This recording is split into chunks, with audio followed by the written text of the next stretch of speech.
Hello, citizens of Gotham. My name is Graham Elwood, and you are watching the Political Vigilante. We are streaming live somewhere on the outskirts of Gotham City beneath Wayne Manor. It is 7:16 p.m. on the Pacific West Coast, 10:15 on the East Coast, and whatever time it is and whatever beautiful part of the world that you live in. Hello, citizens. You are here for some hot, fresh truth. And thank you, everybody that just came over from the Jimmy Dore show. Very much appreciated. I was watching part of his interview with Aaron Matei. And so we're going to talk about, we're going to go into Bill Gates. Jimmy was talking about it in his show, but we're going to go into Bill Gates. I have some more, kind of a slightly different angle on Bill Gates' vaccine thing. Might involve, I don't know, Jeffrey Epstein. Maybe. So I'm going to cover some other aspects of what Jimmy was talking about today, which is great. And I'm going to talk about Joe Biden and the acknowledging the Armenian genocide. We're going to get into that. And I have a article that was submitted by Tim Stack, who's a Patreon member, and on some Colorado climate legislation. I am still demonetized. It is month 3. I filled out a appeal. G'day, Graham, from a guy in the front row at your purse show. The pallet stage is waiting for you. Oh, man, that was such a fun show. Oh, we had so much fun. I definitely am coming to Australia, and maybe I'm just going to live there. I don't know. In a perfect world, I would live half my time in Australia and half my time in the US, and maybe a third of my time in Australia, a third of my time in Hawaii, and then maybe sometime and then in LA. Northrop Grumman. Hello, Graham. Would you like to sell us ad time in your program? We can make you very comfortable. Have Kate contact our people. Well, assuming that's a joke, that's funny. If you are for real, Northrop Grumman, no, you cannot buy ad time on this channel if you're going to sell weapons of war. Well, tell you what, though. Why don't you give me a big check and I'll think about it? I'm going to deposit it and then we'll go from there. How about that? Maybe I'm wrong. Maybe I'll just send me the check first. It's a non-refundable ad revenue deposit. You can send me $50,000 or just a full Bitcoin. Just send me a full Bitcoin and we'll discuss it. So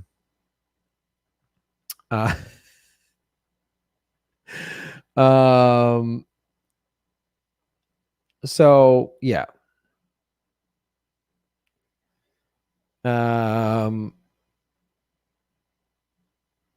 Raytheon is thinking about it. So come on, Northrop, just send me. I'll tell you what, I'll do this. Just send me, it's a $50,000 initial consultation fee. And we'll go from there. No, I have not watched Joe Biden's State of the Union speech. I can't watch Joe Biden speak. It's so brutal. 4 years of not watching Trump just say, I'm the best, I'm number one, I'm too dumb to do anything, I'm so stupid, I'm number one. And then now Joe Biden, who like clearly has cognitive decline. But I will tell you this, I am drinking a delicious green tea. Edwin Green Tea, they're not a paid sponsor. I've never been a coffee guy. I used to drink Coke and sodas. Mountain Dew got me through college. I'll tell you that much. I'll have a Coke Zero on the road with Ron Placone. I know it's awful for you. You don't need to put in the chat that it's bad. I'm well aware that I haven't had a Coke Zero in forever. I would have them on the road occasionally with Ron. We'd be like tired, driving, and I'd be like, and Ron would be like, oh my God, Graham, are you okay? Coke Zero. This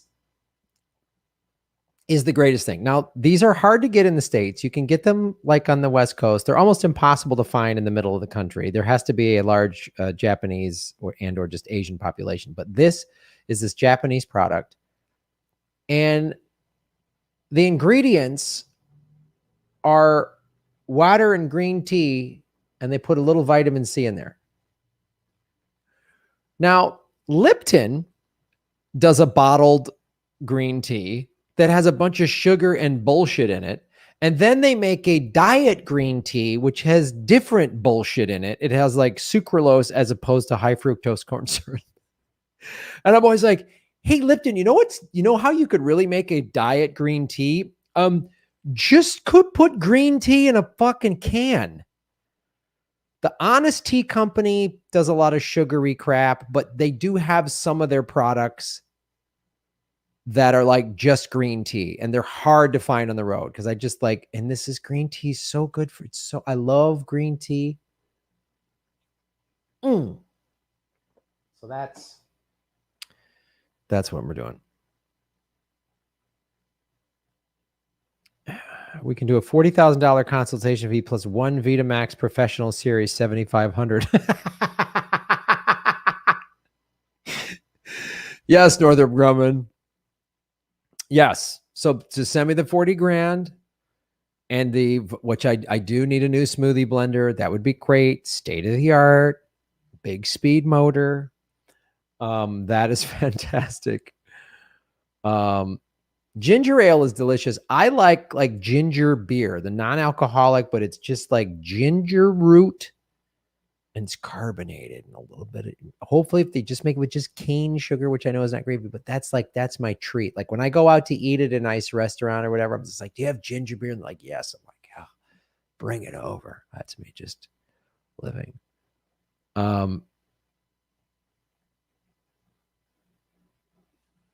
Yeah. So yes, why not a smoothie robot? Yes. Or just give me a functioning, I just worried that a smoothie robot, someone will hack it and then it'll be like, I'm here to murder you. And, I'm going to make you into a smoothie or whatever. You know what I mean? Now I'm fighting robots. And then it's just like, we're into a whole Terminator thing. And it's just like, hello from Fullerton. What is up? Root beer is disgusting. Wow, that's not root beer shame. That's mean. The aliens are here to make sure humankind does not leave the solar system. Yeah, they are definitely going to keep us here. They do not want us venturing out and ruining the rest of the planet, or the universe. So a great way to support. We have been demonetized. I just need to say that we have been completely demonetized. Meaning we cannot accept, they won't let you super chat if you're watching on YouTube right now, and hello on YouTube, hello Facebook Live, and hello rockfin.com. So you cannot super chat. You can't support the show with a super chat. That's why if you look at that scroll below, I have a Venmo and I will read those Venmo questions, but I really think the best solution is to go over to rockfin.com/Graham Elwood. It's free to sign up and they have a tip feature and I'll read those tips. And then we also have a premium level on Rockfin. I have all this bonus content. You get a premium members exclusive live stream on Monday nights, typically 8 o'clock Pacific. Although we just did one at 7, but typically 8 o'clock Pacific. So those are great ways to support our show. And if you do the Venmo, I'll check the Venmo. I'll read those. So I've got 3 segments planned today, and I'll read your questions as well. Hence, Graham answers your questions. Where is my Venmo? I need a Venmo. I need a Venmo.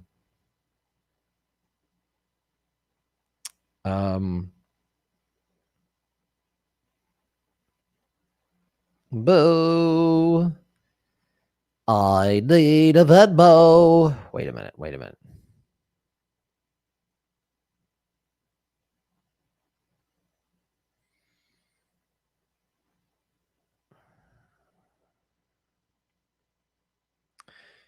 Andrew Davis, thank you for supporting the show at Venmo at Graham-Elwood. He put vegan gun maintenance. You got that right, baby. Look at it. Have the guns kind of a little more fierce, a little more ready to veganize people? I think so. Wad Chat there. I know. What's up, Wad Chat? Thank you so much for supporting the show, brother. I appreciate you support the show a lot. So thank you for supporting what we do over on the WAN, over on the Venmo. And of course, you can support the show I have a PayPal button. If you go to grahamelwood.com, we got cool merchandise with that PV logo and the Make Gotham Great Again logo on a bunch of different products. It's really cool, and it's on demand, so we don't like buy a bunch of wholesale products and then, you know, like, so we're only printing what is ordered. And you're supporting the show, and you have a cool shirt to wear for perhaps when we come to you for a live show. Ron Placone and I have a little tentative thing set up in Sacramento for September 10th-ish. No ticket links yet. That's coming. Ron and I are going to be on the road starting in September. It's looking like it. And then I will have ticket links for May 30th if you want to come out to Sweet Home Honolulu, Hawaii. I'll be headlining. I don't think Ron's going to be on that show unless he wants to come out, man. That'd be rad. Hello, everybody over at the Rockfin, and hit the like button if you're watching on YouTube, Facebook, or Rockfin. Hit those analytics always help. Phantomus, Phanto, shave your knuckles for justice. Phantomus, thank you for supporting us at rockfin.com. Hey, Graham, what's your thoughts on the kid dying in Hawaii with COVID? Parents bringing their unvaxxed kid on vacation. It doesn't seem wise. You know, I haven't heard much about it, but I don't understand people like, and I'm going to get into it in this Bill Gates story. So the skepticism over Bill Gates being involved in the vaccines, I get that. Last summer, I was like, when I had Whitney Webb on the show, I was like, I don't know, man, if I'm taking the Bill Gates vaccine, but we're going to find out more and more that Bill Gates is actually like not giving up the patents and denying poor countries the vaccine, which tells me several things. A, the vaccine works. All the rich elite, the ruling elites all got the vaccine first, like as soon as it was possible. And I just like, I don't get why people are willing to take these risks. I don't get it. I don't know. It's heartbreaking. I don't get it, but Matt S. Boom. Graham, why are there so many songs about rainbows? And what's on the other side? So easy to get me to sing in a character voice.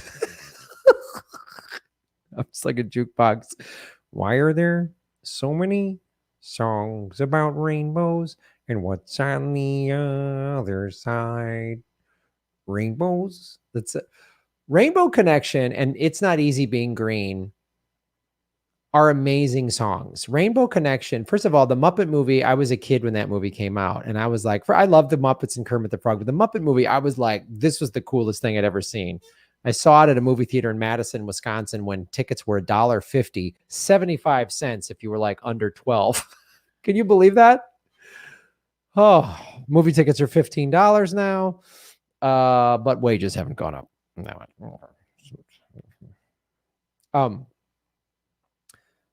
Which means minimum wage back then was like $22.50 or something. So then we should be getting minimum wage should be $25 an hour. Since movie tickets have gone up 10 times, the 10x, 10 times from $1.50 to $15, then minimum wage should go up 10x too, right? Right? Oh, no, it didn't. Sidebar on the Muppet movie. But I was a kid. Rainbow Connection is great because it's just so positive. It's talking about magic, and that movie it's such a positive thing. And It's Not Easy Being Green is such a great song. If you ever, especially as a kid, felt like an outsider or weirdo or whatever, that song, you know, is great because it's like, it's okay. It's okay that you're different. It's okay if you've got whatever. You look different than the other kids at your school or whatever. That's why that song is so beautiful. So thanks for bringing that up. MHC, Shave Your Knuckles for Justice. Boom. We might someday need to integrate cybernetics to some degree, only because so far, purely biological humans have overall not been doing so great, from war to environmental destruction, not to mention mental illness. I was watching last night, I watched the end of the original Planet of the Apes with Charlton Heston. And if you have not watched that movie, I highly recommend watching it. because first of all, it was written by Rod Serling. So it has a scathing indictment of the human race. And it also shows what, like, it also is a pretty, you know, pretty harsh commentary on religious fanaticism, because the apes are like the sacred scrolls, and they don't want to hear anything that says differently to the sacred scrolls. It's obviously talking about, I mean, if you know anything about Rod Serling, read the book TV's Angriest Man, about the history of Rod Serling. He's a guy, and look, there's some episodes of The Twilight Zone that don't hold up, or, you know, but there's a lot that do. There's a lot that do. And Planet of the Apes has some stuff in it that seems hokey or whatever from the 7, but the message in it is, man, it is powerful. And what human beings, you know, man destroys, kills his brother for profit, for greed. Man is a vicious, I mean, it's like, it's, you know, Charlton Heston's character is very arrogant. It's a powerful film. And if you have never watched it, I won't spoil the ending for you, but it's a great movie. And especially when it came out in 71 or something like that. And again, Rod Serling wrote that. He wrote 12 Angry Men. And if you've never watched The Twilight Zone, please watch it. I think they're all on the CBS, if you subscribe to the CBS streaming app or whatever.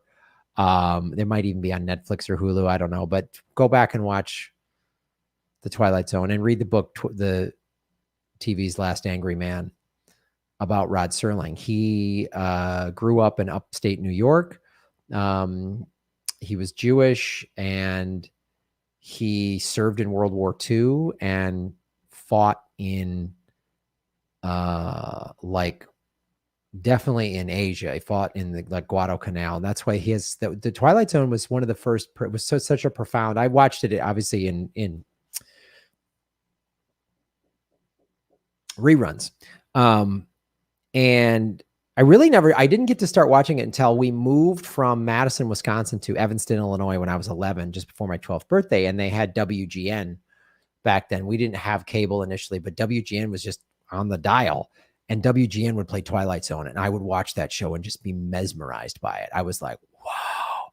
And it's got a very heavy anti-war message in it, and many of the episodes, because he fought in war and saw it was awful. And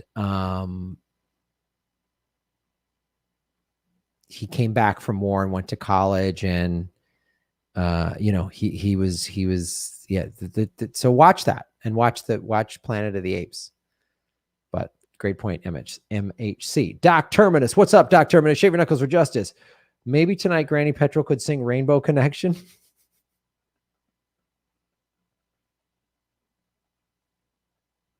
Oh, that's funny. I don't know. I don't know that I could sing Rainbow Connection without the Kermit voice. I like the idea, but it might be hard. I just don't know. I just kind of always gotta sing that song with Kermit's voice. I don't know.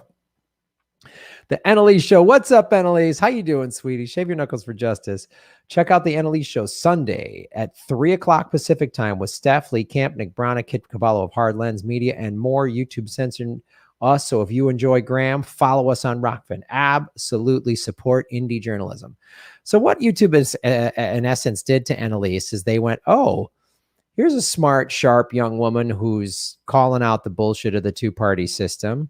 Let's cut her down before she gets too big. That's what they did. You know, because deplatforming Jimmy is sort of like that, which I hope they don't do. They still could, but it seems like they're going to throttle him a little bit, hold him back, but he still generates a lot of money for them. And if they deplatform him, he'd make a lot of noise. But we start picking off these small shows like The smaller shows, Annalise Show, Hardlands, which has a decent sized following, but none of these shows that they've gone after have like 500,000 subscribers or something like that. Like my show has 78,000 subscribers. We've been stuck at 78,000 for 2 months now. It's such bullshit. So support her on Rockfin. Another reason to sign up for Rockfin, everybody. Another reason. Annalise Show again. What's up, Annalise? Boom. I love The Twilight Zone. Do you have a favorite episode? Mine is What You Need. Oh, What You Need is great. Well, obviously, Eye of the Beholder is a classic episode. There is another one, and I'm blanking on the name of it, where it's a young Dean Stockwell.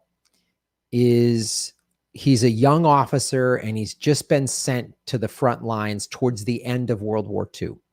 And there's a bunch of like war-weary Marines who are just sick of war and they just want to go home. And there's a bunch of like, there's Japanese in this cave, and they're just like, oh. And Dean Stockwell plays this young officer. He's like, we got to go kill those Japs. And these old like guys have been like, I've been in this war for 2-3 years now. I'm sick of this. I don't want to do this. And then whoa, Dean Stockwell is now, he's a Japanese officer with Japanese soldiers. I mean, that is one of the more profound anti-war episodes you're ever going to see, because we always, especially you got to understand, especially in the early 1960s. So all the World War II movies from during World War II in through the 50s, into the 60s, even into the 70s, the Japanese were always just depicted as this enemy. They were drawn in these very racist terms with the buck teeth, and they were just this evil, slanty-eyed monster, and they were always called the Japs. And you never got to meet them and realize that they were humans too. Now the Japanese Empire did a lot of atrocious things, but we never. So my point is, that's how they were always depicted. We never saw like the Japanese side of the war, really. There might be some movie that was made, but I don't know of it. That doesn't mean it didn't exist. I'm just saying I'm not aware of it. They were always just looked at as fanatics but never human, never three-dimensional human beings. And Rod Serling took a gung-ho, bloodthirsty young Marine and said, okay, and made him become and learn about how awful war was. I mean, just all of the anti-war episodes are so written from the point of view of a combat vet, which Rod Serling was.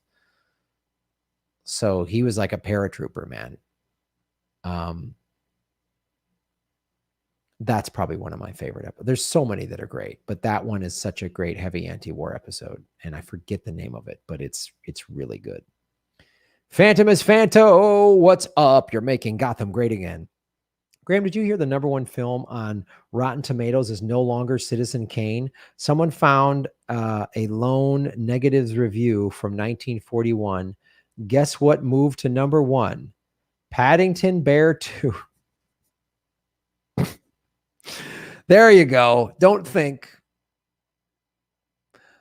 Can't have a movie that challenges William. That movie's about William Randolph Hearst, basically. That William Randolph Hearst hated Citizen Kane so much he would pay people to go to the theater to boo it and ruin the movie-going experience. William Randolph Hearst was a psycho. Marmalade over Rosebud every time. Marmalade your knuckles for justice. Oh, I had marmalade on my gluten-free English muffin the other morning. Fuck. Glutino makes the only gluten-free English muffin, and it's so good. And this other company that makes regular English muffins very well, they make a gluten-free version, and it's like a goddamn hockey puck. I forget the name of the brand, but that's why I can only buy Glutino. And they're a little pricey, but I don't care. I don't care. Spend the money on a good gluten-free English muffin and put vegan butter on it and then orange marmalade and say, thank you, Paddington, for finally defeating Citizen Kane. What? That doesn't make any sense. Sounds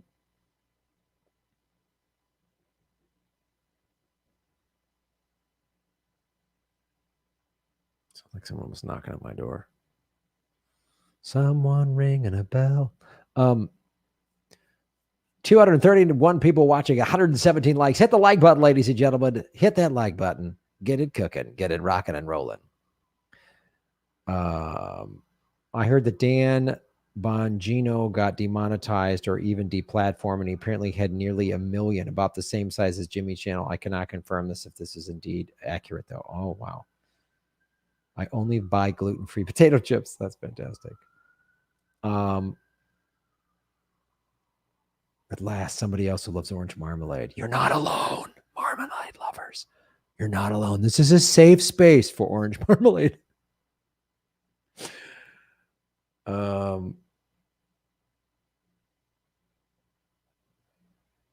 Sure enjoy Whitney Webb when she's your guest. She's so informative and intelligent. She's fantastic, man. Whitney Webb's great. You know, we just had Susie Dawson on the show.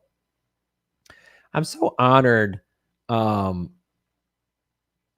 right, truth to tweet. I see that. I'm so honored to have people like that, like Whitney Webb and Susie on the show. Like, they're just powerhouses. They're just amazing journalists and people, and it's just so, like, it's so great.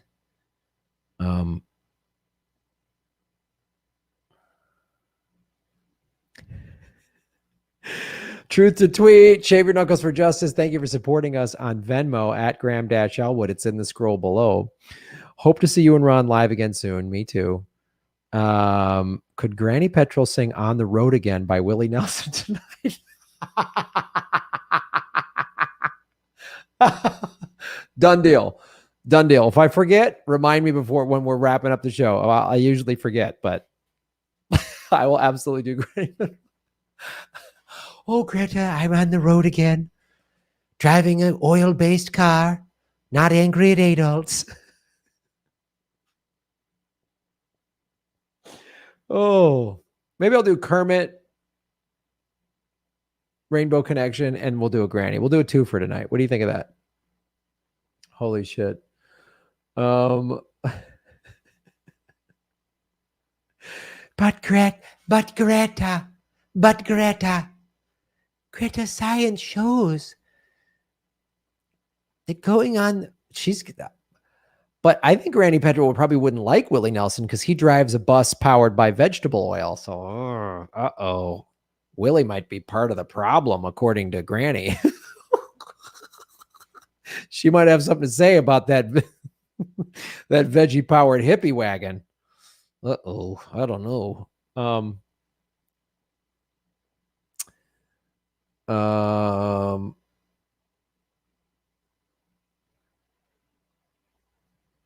Lemon curd is cruel to lemons unless they're free range.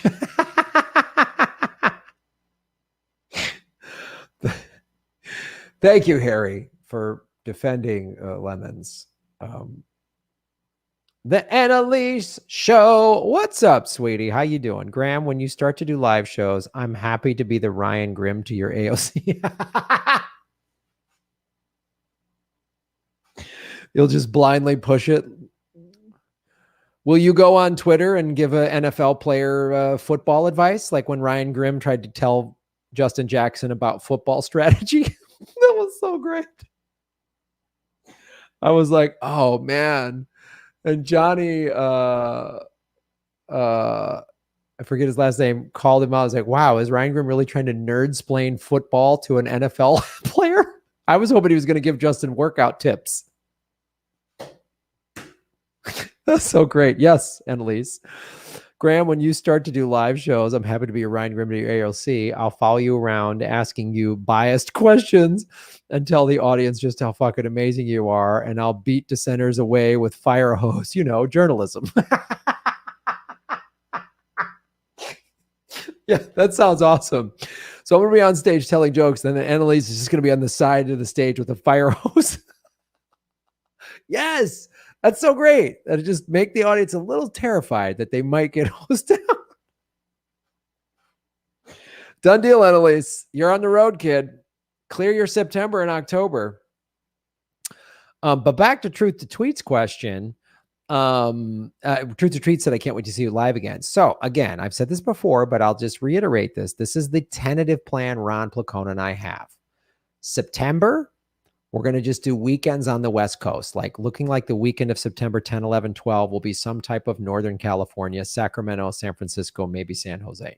At the very least, San Francisco and Sacramento. Then we'll probably do a weekend that's like Phoenix, Tucson, and maybe Vegas. You know, maybe we'll start in Tucson or something like that. Then probably like do a show in San Diego one night, do a show in LA, and then probably fly up and do Portland, Seattle, and Vancouver, Canada. That's September. Those are 3 weekends we would do in September. And then beginning in October, we would probably, the tentative plan is like fly to Chicago and then get a rental car and like hit the whole Midwest. You know, the cities we are planning on doing are Chicago, obviously, Madison, maybe Milwaukee, definitely Minneapolis. You know, Cleveland, probably up in Detroit, somewhere in Michigan, you know, Indianapolis, Louisville, Pittsburgh, you know, then DC, Philly, New York, Boston, probably up somewhere like maybe hit Burlington, Vermont or something like that. But I don't know, the New England, we might make that a separate trip when we do like that side of Canada. But definitely all the major cities. New England, I can't. But if we do this tour in October, it'll have all the major cities in the Midwest and the East Coast for sure. Pittsburgh, Philly, you know, DC, Boston, New York City, then probably head down and do like the Carolinas, Atlanta, hit a couple cities in Florida. You know, Jacksonville, Miami, Tampa, maybe Pensacola, New Orleans, come back up, you know, Louisville, stuff like that. So that's where we're going to try to do. Unfortunately, I don't know if like there's going to be able to get like a Denver run in there. I don't know about that, like a Colorado run, because it's just so...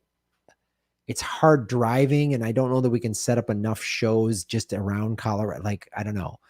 Like we might, yeah. So I don't know about that. And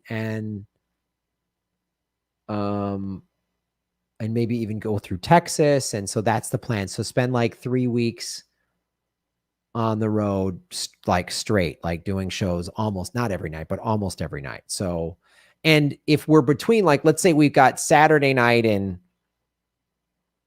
you know, whatever big city, and then we don't have another big city until like Thursday or Friday night, we might just pick up some small towns on the drive to the next big, like Monday, to like hit some small cities on off nights, which, you know, just to...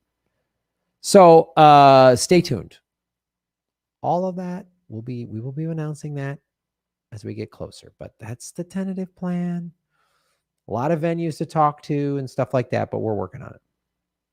MHC, Shave Your Knuckles for Justice. Thank you for supporting us at rockfin.com/Graham Elwood. One of my favorite Twilight Zone episodes was The Old Man in the Cave. Oh, that's a good one. A town survives in a post-apocalyptic world based on the advice of an old man in a cave that turns out to be an AI. Some soldiers convince them to eat food they were told to avoid and to destroy the AI. In the end, all the townspeople and the soldiers die after eating the food, which was dangerously radioactive. Yep.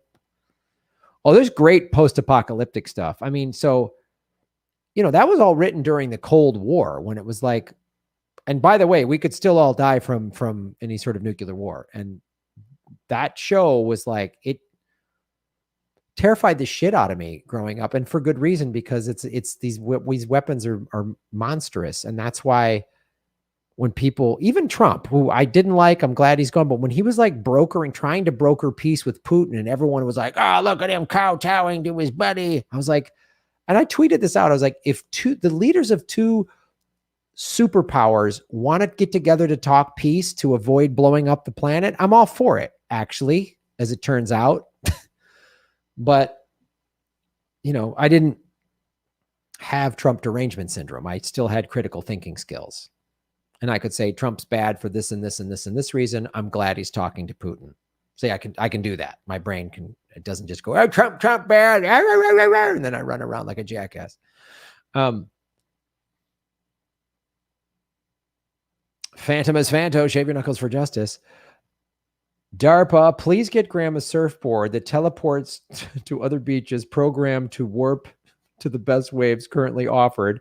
He will do a detailed, glowing review for your advanced prototype project on YouTube. We know it exists. FedEx it ASAP.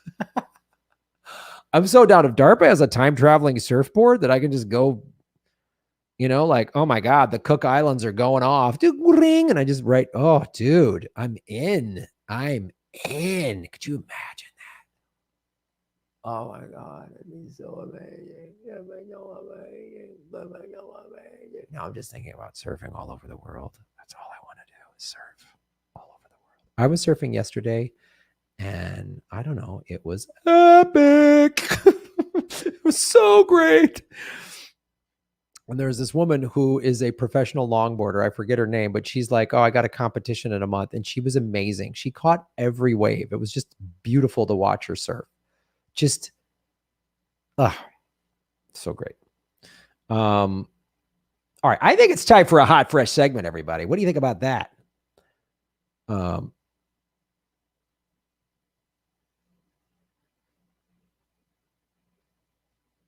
Graham Elwood surfing attaché to Australia. It must be. Annabelle, that's a done deal. Like, I will definitely be the surfing attaché to Australia. I will take that job. If I get nominated by the People's Party and if I get nominated, let's be honest, I'm winning. Come on. Do I look like I'm going to lose? No, I'm going to win. Come on. If you nominate me and the People's Party goes, Graham got enough nominations and I run for Congress in the 33rd district. I thought it was 34. Kate corrected me. Whew, boy, already was running in the wrong district. I hope they use that against me. He doesn't even know what district he's running in. Who cares? You guys just gerrymander everything. You change the district just to keep your two-party system in play. I will win. And I will be the surfing attaché to Australia. I guarantee you that. I guarantee it. Met a surfer from Wrightsville Beach, North Carolina today. That takes talent. Waves ain't that big over there compared to Cali. Oh, wow. Right on. With that hair, you're in for sure. I don't know. I mean, if I really start advancing, I'm going to have to spend. I mean, if Bitcoin keeps going up, then I might buy some money for some hair plugs to fill some stuff in here. That's what I'll do. I'll take. That's the lobby money I'll take. It'll be like hair plugs and surfboards and vegan protein powder. You'll go on Open Secrets and be like, wow, like that vegan protein powder company donated $100,000 to his campaign. Just like, oh God. But he's wearing board shorts that are made from recycled plastic bottles, and that company is always giving him money. The other thing I would do too is like big corporations will try to like if I get powerful, they donate to my campaign. And I'd take their money and then like spend it against what they want. Like some private prison company donates to my campaign. So I'll have a campaign speech outside of one of their private prisons saying this is awful. They'd be furious. Hey man, you donated to my campaign. I thought you just had a change of heart. You wanted me to campaign against you. Like you felt bad, like morally what happened.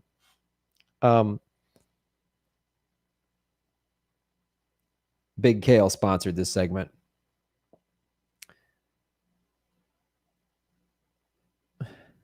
Graham, hibiscus surf shorts will be my work clothes. Kale coin, absolutely. Prerequisite for Congress, balancing on a surfboard. Here we go down the rabbit hole of cash. Still Valley is a great episode of The Twilight Zone. Monsters Are Due on Maple Street is a great episode. Let's take Boeing's donations and still withdraw from wars. Absolutely. The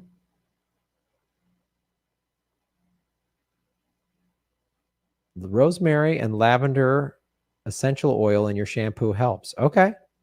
You got it.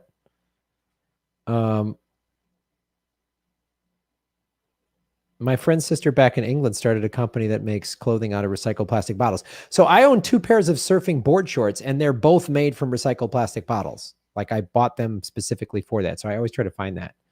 All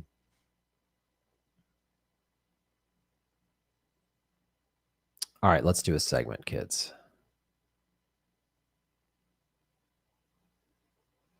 Get a new channel going about what you love. Oh, yeah, we're going to do a segment. Enough. The board shorts do not float specifically. I've never really tested it. I never take my board shorts off when I'm surfing and just like, let's see if these float and surf naked. Because then you might get some surf wax in some areas you wouldn't want. You know what I mean? That would be like, oof. Ooh. Ooh. I don't know if I want to get a Brazilian wax that way. Oh. All right. All right, here we go, kids. We got to move now. We got to move into segment position. Ho, ho, hey, ho.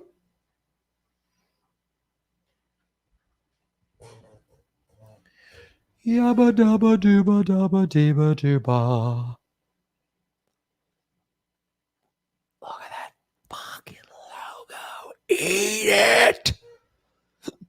All right, here we go. Vegan gun check. Checking one gun, checking the second gun. Checking gun 1, checking vegan gun 2. Checking the vegan horseshoe. Checking that. Look at that tight shirt.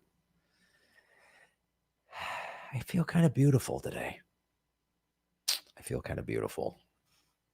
Really beautiful today. You ever have a day where you just feel beautiful? Because I'm beautiful no matter what they say. Her word, her care, her bring me hell. Oh, her hell. All right, here we go. Quit goofing around, Graham. We're trying to do a segment. This is real journalism. This is what happens when I don't have a cohort. All right, here we go. Cut the bullshit. It's too close to my face. Hello, everybody. My name is Graham Elwood, and you are watching The Political Vigilante. Look at it. Making Gotham great again. Oh, Gotham is rotting, and we're making it great again. We're still demonetized by YouTube, so support what we do. Go to patreon.com/Graham Elwood or rockfin.com/Graham Elwood. Go to grahamelwood.com. They're all in the show notes. They're scrolling below. So I did a video last week right before Armenian Genocide Remembrance Day. We just had it. It was April 24th. I usually do a video every year talking about it. And I did a video last week saying, I don't think Joe Biden is going to recognize the Armenian genocide. And I was wrong. And I'm so glad I'm wrong. Like, I don't want to be about stuff that's bad. I don't want to be right. So I'm glad he recognized it Saturday. It was a big deal. This is a very big deal. Biden has formally recognized the Armenian genocide, becoming the first U.S. president to do so. Quick backstory for those of you who don't know, we're talking about what the Ottoman Empire, which is now Turkey, did to the Armenians in 1915. They did a systematic genocide. The Turkish government has always maintained, oh, it was just this is just what happened. People die in war. And there's all this evidence. There's Armenian scholars, there's even Turkish scholars, there's German, there's all these scholars that have done the research to say this was a genocide. In every country in the world, except 3, now 2, but prior to Saturday, prior to Joe Biden, it was only Turkey, the US, and Israel. Yeah, Israel still won't acknowledge the Armenian genocide. But I'm glad. Now, when Joe Biden did this, I was like, wow. And I talked to a good friend of mine and who follows this quite well, friend of the show, Ken Wolf. And we were like, what is Joe Biden's, like, I doubt Joe Biden is doing this out of the goodness of his heart. There's got to be some reason behind it. Now, even if he's just doing it for political reasons, fine. This is still a good thing. And I hope it's not just lip service. The Democrats, the Democrats' bread and butter is lip service with no action. So we're going to recognize the genocide and then do nothing. Nothing changes. But I did talk to like a friend of a friend, this woman who's Armenian. She made a good point. She goes, well, what this does is now it allows Hollywood to actually do stories about the Armenian genocide. There was a movie that came out a couple years ago. And it was an excellent movie, but it was hidden because Turkey spends a lot of money in Hollywood to make sure the Armenian genocide never gets told. And it was a movie that was like, if this was about the Holocaust, it would have gotten a bunch of nominations. It was a very well-written, well-made movie. And I forget the name. You know what? Actually, I'm going to look this up right now because I don't want to talk about this movie and not know about it. So we're just going to look this movie up real quick. We're going to go to ecosia.org, which is a non-for-profit search engine. Don't use CIA Google. Armenian genocide movie.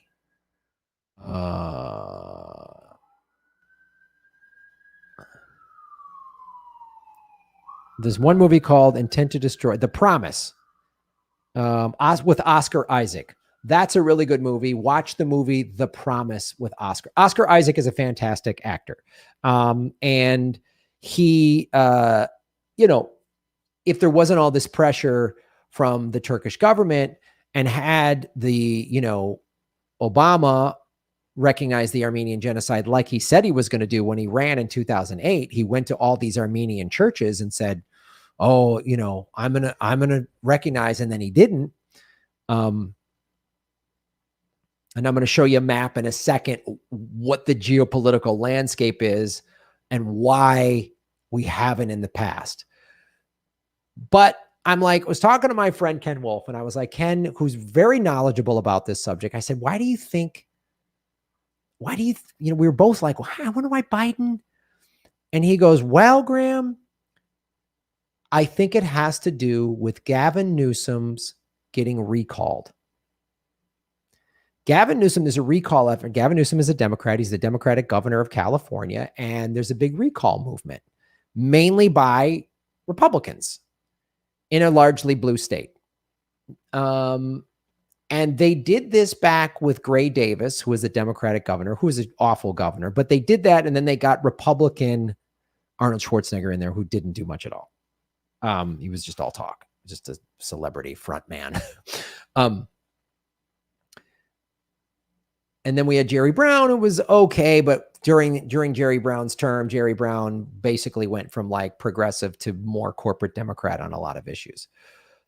But my friend said, Graham, California has the largest population of Armenians outside of Armenia. The reason is because after, a lot of Armenians emigrated here to the U.S. after the genocide and have been for a long time. So I just wanted to show you, California has one of the largest Armenian diaspora communities. The Americans Community Survey of 2020 reported that 252,000 Armenians are in the state, just over half of the Armenians in the U.S.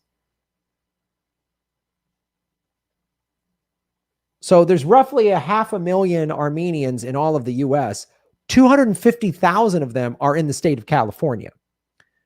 The major populations are San Francisco, Fresno, Los Angeles, Hollywood, where there is a little Armenia town of there's Little Armenia, Glendale, Burbank, Pasadena, Montebello. Now, Glendale is like a very Armenian suburb of Los Angeles, basically, and Burbank and Pasadena and Montebello. So we were talking, I'm like, oh, I get it. So Joe Biden, because since Saturday, so now all these Armenians are like, hey, we love Joe Biden, and rightfully so. Like, no, every president has said no one has recognized this thing, and it's been 100 years, and no American president has recognized this in 100 years. So they're like, we're down with Joe Biden, which again, I'm glad he did it. All my criticisms of Joe Biden, I would love for Joe Biden to prove me wrong. I would love for Joe Biden to cut the military budget in half. I would love for Joe Biden to give us Medicare for all, which he could have done by executive order. I would love for Joe Biden to, again, via executive order, could have forgiven all student loan debt. All federal, 85% of all student loans are federally backed. He could just say, you don't have to owe that anymore, which would infuse trillions of dollars into the economy. Joe Biden hasn't done that yet. I would love for Joe Biden to stop bombing everybody. I would love for Joe Biden to stop sanctioning Iran and Venezuela. I don't want to be wrong, right. I don't want to sit here and go, I told you so. I would love to be proven wrong on all of these things that I think Joe Biden is never going to do, because I think he's a corporate Democrat. His whole career is awful. That's why I'm critical of Joe Biden. I had no faith in Donald Trump. Donald Trump's a piece of shit. He didn't do it. He could have done it at the end of his, I thought he was going to do it just to stick it to the Democrats,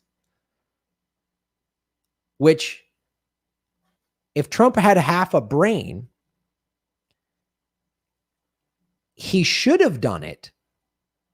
So then Armenians wouldn't be feeling so beholden to Gavin Newsom. But Trump's not that smart, because this also happened. Gavin Newsom acknowledges Armenian genocide. Why is Gavin Newsom doing that? Is it the right thing to do? Do I believe that Gavin Newsom and Joe Biden are doing the right thing? No, this is Nancy Pelosi's nephew.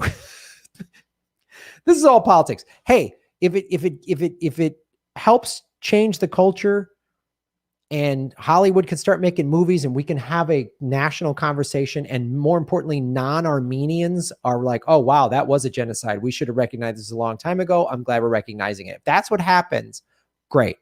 But I believe the reason Biden did this is to help prevent him from getting recalled. Because they just qualify. So they got enough signatures to put a recall vote to happen. So it's going to happen. There's going to be a vote. And I had to break this into the map into two parts. But these are the counties that fueled the Gavin Newsom recall. Okay. These are primarily more rural, right, counties that tend to be more red. There's not enough population in these counties, right? Because all the major cities are along the coast, right? This is San Francisco, the Bay Area. This is Sacramento right over here. I'm going to show you. So down here, again, this is LA County. This is even San Diego County. Now, Orange County is more conservative. These Inland Empire places are more conservative. But as I just showed you, LA County, large percentage of Armenians. So in LA County, get what's in LA County as that Burbank, Glendale, Hollywood, Pasadena, right? Big Armenian communities.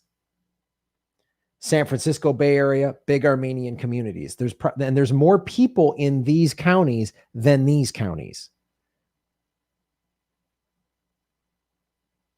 So they did this, and hey, great. I'm not angry. I'm glad they did this, but I'm just showing this is the real motive. What's going to happen pretty soon? Gavin Newsom recognized the Armenian genocide, is to help get enough votes. Because now, I mean, every Armenian is going to go, okay, you guys recognize the genocide. Like, that's what they're going to do. And that's fair. I get it. If I was Armenian, I would be like, hey man, you recognize the genocide. So I don't care what else you do. I'm going to acknowledge this. They've been fighting for this for 100 years. So this is a big deal. So what's going to happen pretty soon is Joe Biden's going to come out to California, put his arm around Gavin Newsom and say, hey, I'm so glad we both recognize the Armenian genocide, right? Isn't he the guy that should remain governor? And they're going to anticipate that the vote any blue will do crowd, in addition to the Armenians, are going to be enough to push back the conservatives, which don't have enough numbers in the state. That's my guess. That's my guess. And I want to point out, as I pointed out before, this is the geopolitical landscape in that part of the world and why this is significant. This is why America hasn't done this and so has never acknowledged the Armenian genocide. So I just want to show you this. So this is the U.S., the largest exporter of weapons to Turkey. So we give a lot of weapons to Turkey. Now we're not on great terms with Turkey because of Erdogan, so it's sort of a little bit of a tactic, and we have bases there, but we're America. We have bases. We have 800 bases worldwide. We could move the bases somewhere else, like Armenia. So get ready, Armenia. Joe Biden just did you a solid. He might be asking you to put some missile bases or some troops on your land, and the Armenians are going to go, okay, sure. I'm just saying. I'm just looking at the political chessboard. Largest military assistance. Now we give $3.8 billion to Israel, who also, does not recognize the Armenian genocide. I don't know that they're going to change on this. I'm not sure. And they sell military weapons to Azerbaijan. Now there was just that conflict on the disputed Artsakh region, which Turkey was helping to fuel. And America largely did nothing. That's why America did nothing when they were like, basically trying to do, or Erdogan, it seems like kind of a psycho, was trying to, like, a lot of Armenians were saying, oh, he's just trying to finish the genocide now. So Russia does military sales to all three countries. Iran has the only open border with Armenia. So it's one of the reasons we didn't get behind Armenia during this. We just kind of sat this out, and the American media barely covered this. I covered this, but the American media barely covered it. So what could happen, this is just as I watch the American empire operate, how it operates. So let's say Turkey, which I'll just say this, to the Turkish government and any Turks watching this, admitting fault is not a sign of weakness. It's actually a sign of strength. It's a position of strength to go, we were wrong. Let's make this right. Turkey could really come out to be the hero in all this. If Turkey really wants to, like, keep its honor, they should say, you know what happened 100 years ago was awful. We're sorry. Let's make peace. That would be the biggest, boldest move. That is an actual position of strength, to come and go, I'm sorry. What happened 100 years ago was wrong. We're going to recognize it. And look, I did videos in the Artsakh region, like Azerbaijan tries to claim that the Artsakh region is theirs. There's evidence going back centuries to Armenian churches, Armenian grave sites, Armenian historical sites. So the Artsakh region should go to Armenia. And you could do this all peacefully without anybody losing face. It's a position of strength. Azerbaijan, it's a position of strength to go, you know what? We don't want any more war, bloodshed. You have that region. Let's get together. Let's trade. Let's just be business. Let's be business people. Let's open our borders so we can all do business with each other. Everybody wins. If everybody's doing business, everybody wins. That's like Dubai does that. They're just like, okay. They just became like, let's just be smart business people. So Turkey, it's a position of strength to say what happened 100 years ago was awful. We acknowledge it. And let's be peaceful. Because if you do that and Armenians still go, oh, the hell with the Turks, well, then you got to go, hey, wait a minute now. They're offering the olive branch. If someone says, I'm completely sorry, and if you're a Turkish person watching this, that's the stance you should take. That's the stance. Like it would be like me as an American going, look, we didn't really take land from the Native Americans. They get, it was just a war. That's what happened. It was a war. We won. And I don't know, like, it'd be like not acknowledging the genocide that happened to the Native Americans.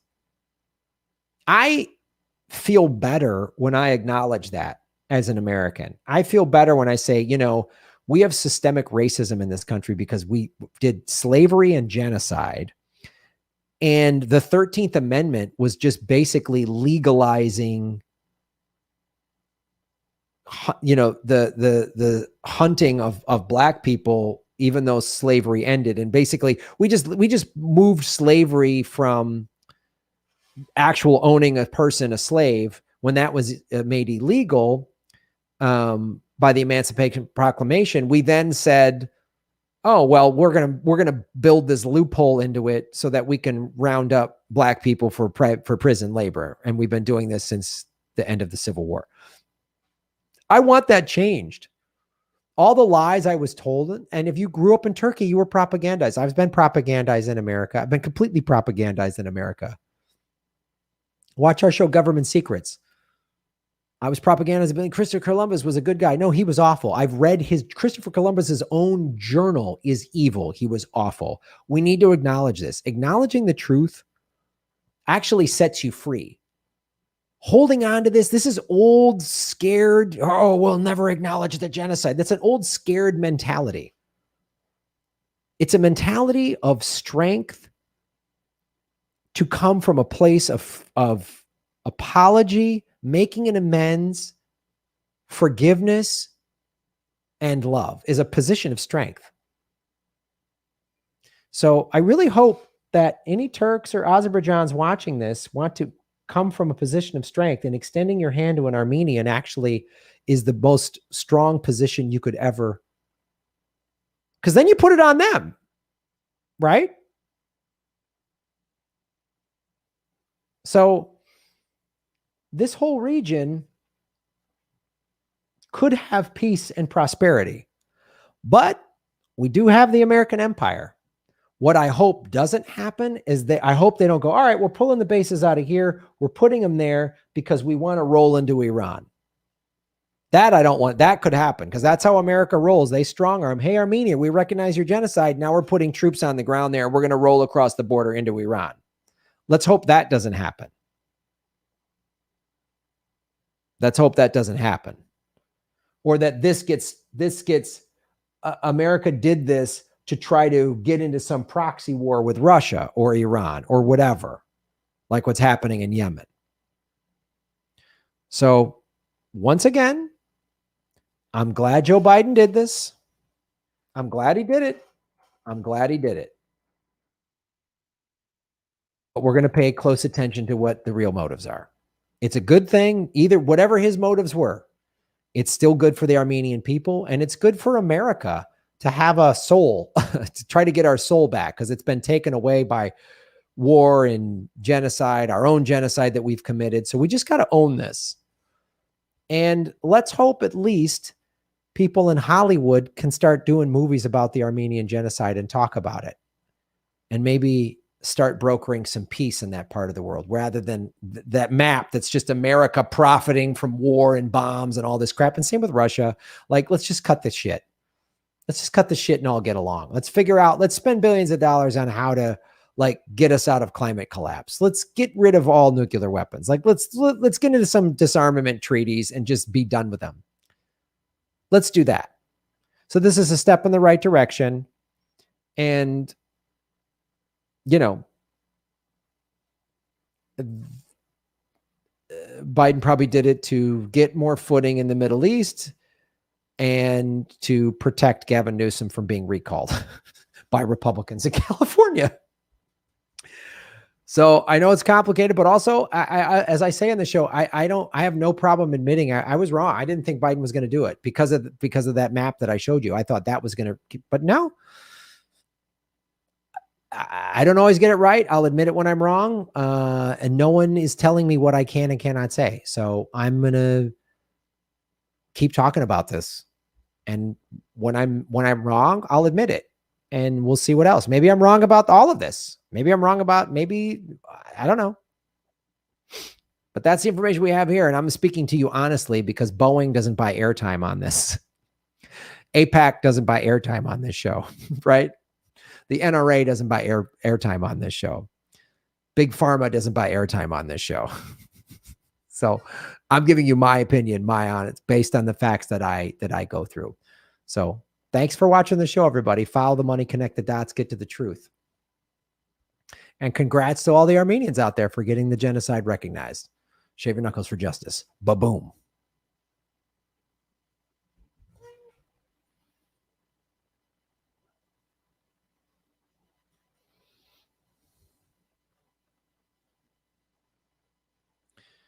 Big Kale buys ad time on the show. Okay, one time they flew me on Kale Force One, to Barbados, and I was given a couple of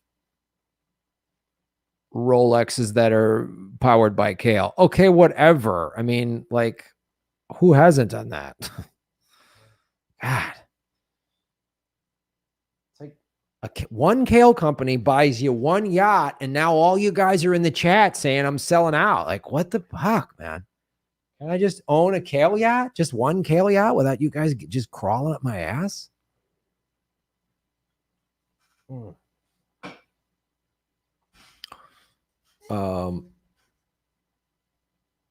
Kale shots. Boom, boom, boom.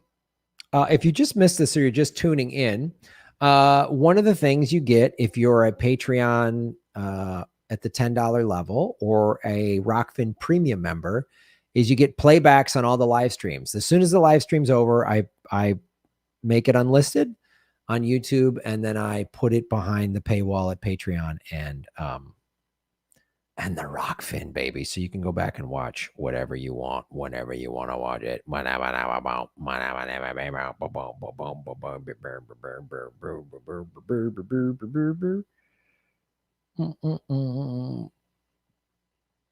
And let's get this.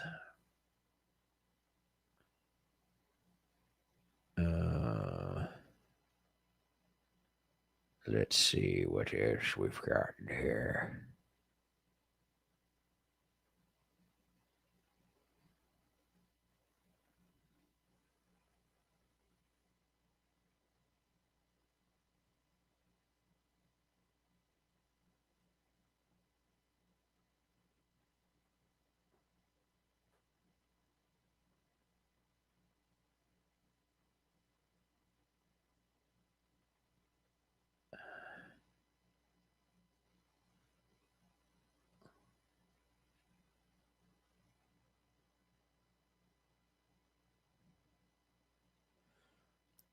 Let me check the Rockfins.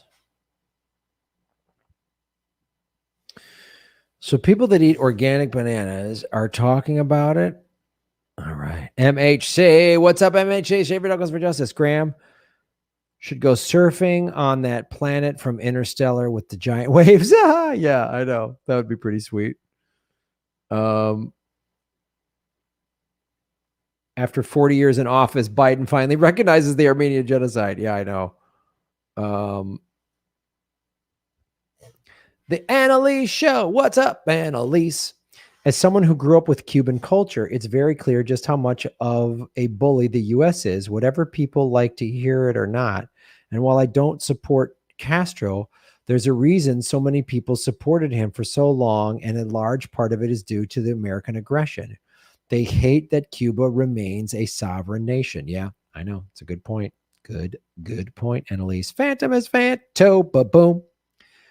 I love moving the Rockfin screen all around. It is like my own direct to DVD YouTube version of Minority Report, just gliding it everywhere like Tom Cruise, except I don't have a Scientology minders watching me in the corner. Well, that's good. I'm glad you don't have any Scientology minders watching you. Sharif Snugs, what's up, dude? Sharif, how you doing? I know you're pushing the Medicare for All thing, which is great. A rally, I think, in July 24th. I've retweeted it a couple of times. Hey, Kale Lord, I'm in DC, baby. Watch out, Big Kale. Medicare for All. I'm getting ready. Oh, nice. The Kale lobby, Sharif, has so much power. You have no idea. You really don't want to go against it. It's really like Emperor Palpatine in Return of the Jedi. I'm afraid the shield generator will be quite operational when your friends arrive.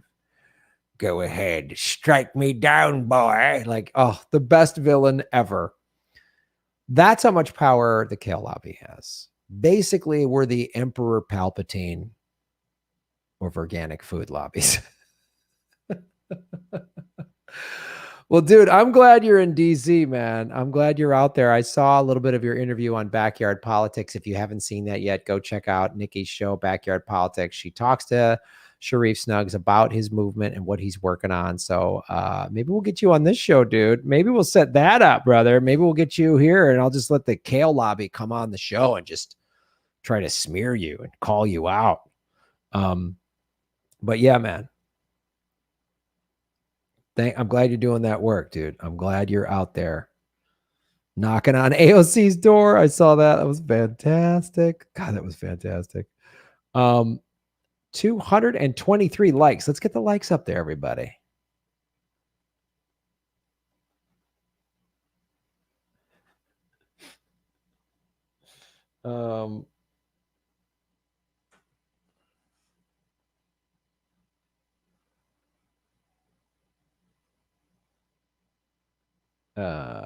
All right.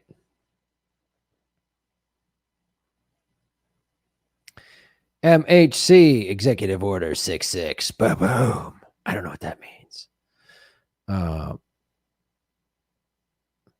In the Rockfin chat is the Jimmy Dore Show Discord. Oh, that's cool. Annabelle Corley. What's up, Annabelle? How's everything doing down under, sweetie? I hope you're well. Truth has been used as a commodity for far too long. I grew up not knowing anything Aboriginal culture about anything Aboriginal culture. Oh, wow. I now understand the incredible connection to the land they have. As white people, we are a guest of indigenous cultures all over the world. Wow, good point, Annabelle. Correct. That is so true. Thanks, Annabelle. Yeah, I know we've all been lied to. Doesn't it just make you mad when you realize like how much we've been lied to on so many levels? It's just like, just tell the truth. It's such a scared little tactic. The people in power are all operating on fear. They're afraid they're going to lose their power and their money and their big houses. And it's all fear-based thinking. Hold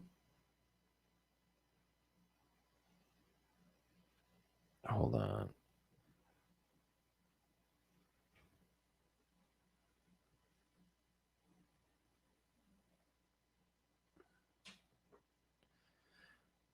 Hey, Graham from South Africa, Cape Town. Do you like the Flash or Arrow? Please don't say bad.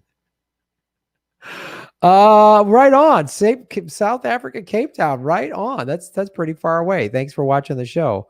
I've never really, I've watched those shows a little bit, but I never got that into them. It's not that I don't like them. I just never, I don't know. I hear they're great. And we've interviewed on my old podcast, the Comedy Film Nerds. We interviewed the showrunner and it was cool talking to him on the process of getting it made. But yeah, I never got that into him. I just was watching Dark Knight Rises again last night.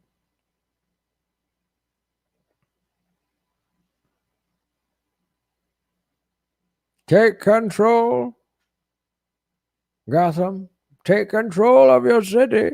So great.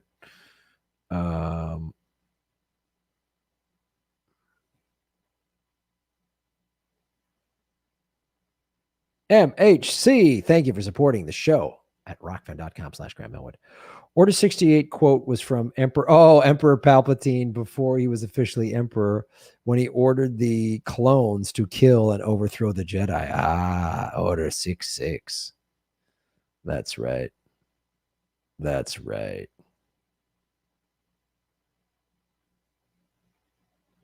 Can you make Palpatine again, Graham, please? When he's sitting there and he's got the lightsaber next to him, and Luke looks at it and he goes, "You want this?"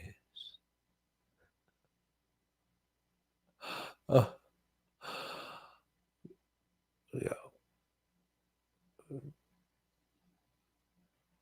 match for your pitiful band from this fully operational Death Star. That's right. Let the hatred flow. So great. Oh.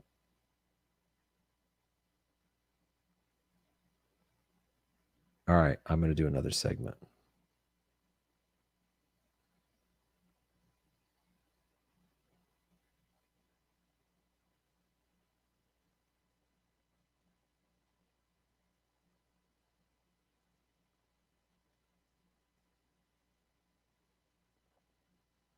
Okay.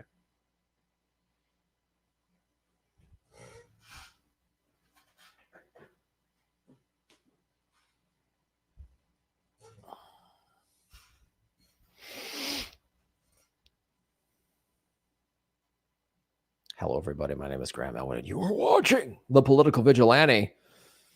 Oh, hello, citizens of Gotham. I am somewhere underneath Wayne Manor in the outskirts of Gotham City doing this show.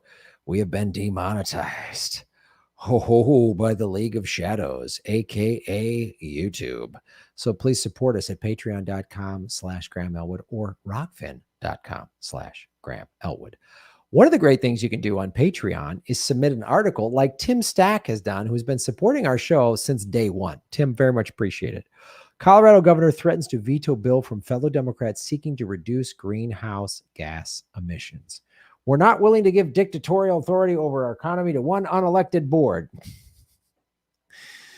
So Tim Stack has sent us a lot of articles over the years about specific stuff in Colorado, which I always say is important because if they can do it in that state, they can do it in your state. We've covered pipelines in Colorado. We've covered fracking and explosions and contaminated water and a lot of great stuff. That's not great stuff, but good information that Tim has sent to this show that we can talk about. So I'm going to get into it in a sec, but the governor is basically, there's a Democratic state legislature, so the governor's like fighting with them and is trying to, say that's not good. And we don't want to give a power to this. There's this like board that's going to oversee everything. Oh, we don't want to give them power. So you got to understand, and this is again, something that Tim has sent us many articles on that I've covered. Much of the Colorado state government gets money from the mining companies and the pipeline and the natural gas companies and all that. So the fossil fuel industry spends a lot of money in Colorado, as it does in any state that has fossil fuels that they can get or pipe or just a good area for a pipeline. They spend a lot of money getting the state legislature to make sure stuff like this doesn't happen. So this is what's going on. Senate Bill 200 would set firm caps on emissions for key sectors of the economy and give the Air Quality Commission power to enforce those caps. That's what the governor doesn't want, which is exactly what we need. We actually need independent review of everything. This is akin to the police department going, we don't want civilian review boards. Well, no, that's part of the problem. Why cops haven't been held accountable is because it's cops policing cops. It's Wall Street people policing Wall Street people. That's not how things get done. You need independent civilian review boards. And that's what this is. So a politician that gets money from big oil companies or pipeline or mining companies or whatever doesn't want a review board calling out their crimes. It's that simple. It's all money. Again, follow the money, connect the dots, find the truth. So this is the fossil fuel lobby buys this politician and whoever else on the state legislature, right? The state assembly. So every state has basically a Senate and a Congress for that state. And those people are pretty critical for what happens in your state. Congress and Senate represents your state on a federal level, but the state legislature makes law. It's like a city council. They write the laws for that state. We're not willing to give dictatorial authority. Again, hold on, corporate sellout. I know this language. It's that same, and he's probably trying to appeal to conservative voters. It's that same appeal of regulation's bad for the economy and socialism, is coming to get us. No, no, no. Deregulation only benefits big corporations. Lack of civilian oversight lets big corporations get away literally with murder. So let's just look at that language real quick. You just got to listen to the key words here. Willing to give dictatorial authority over our economy.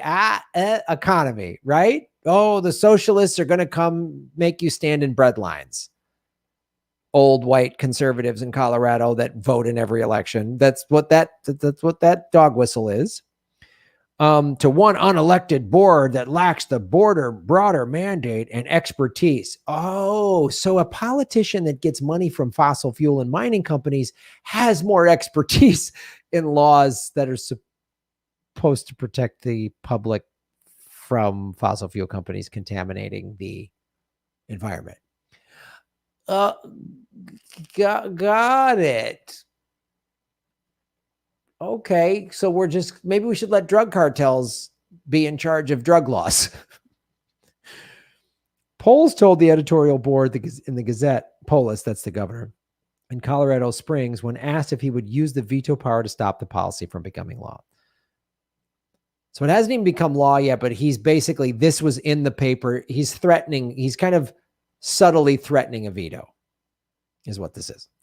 Despite the governor's position, the bill won approval of the Senate Finance Committee Wednesday afternoon and was sent on to the Appropriations Committee. So it's making its way, and he's just throwing that threat out there to hope that people on the Appropriations Committee I don't know how many of them get fossil fuel money, are going to come in and go, oh, maybe this is bad because we're going to let dictators control our money because that's what the governor said, dictator economy. I heard those two words together. We don't want China to come in here and steal no, shut up. It's just big companies trying to buy politicians to get whatever they want, to make as much profit as they want, and not caring if your children in Colorado have poisoned water.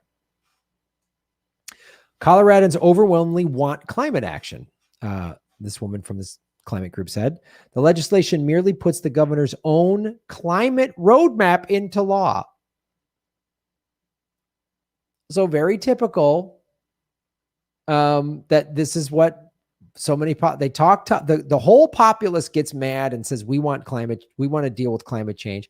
And Colorado, if you've never been there, it's a beautiful state. And most of the people there are like outdoors people. They ski, they cycle, they, hike, they mountain bike. Like everyone I know in Colorado, like most people I know in Colorado, they're all outdoorsy people.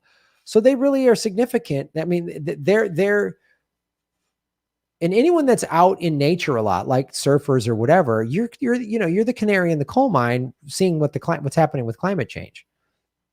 And if you're like a fisherman, you like fishing, and then the fish are contaminated because of fracking fluid got into the water, that's bad. And Colorado voted for recreational marijuana.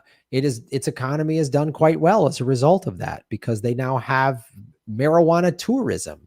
They have, it's more tax revenue for their schools and stuff like that. The dispensaries, which still are not allowed, thanks because we haven't decriminalized marijuana on a federal level, so you can't use banks. So they've put all their money into real estate, cash. So they just have, like, a dispensary just has, oh, we've got $1 million in cash. So they're buying it. So the real estate prices have gone up in Colorado. Crazy. But back to the governor, who doesn't want to implement his own roadmap. Polis told the Gazette's editorial board that he thinks state entities will meet the climate goals on their own and don't need mandates. Bullshit. Because what he's protecting politicians that are paid by fossil fuel and mining lobby groups. That's what he's doing. Because if they can do it behind closed doors, then they can get away with some shit. Or they can just do some token gestures and, give a big speech in front of his stream or whatever. We're saving this stream. And then meanwhile, like Gavin Newsom. Oh, he's such a hero. And then he signed 24 fracking permits a year ago in the middle of the pandemic. Like shit like that. Like that's what he's doing. He's protecting the lobby gravy train. He's protecting that. Environmental groups, however, worry the state is already behind on meeting its benchmarks. This is why you have independent civilian review. So politicians can just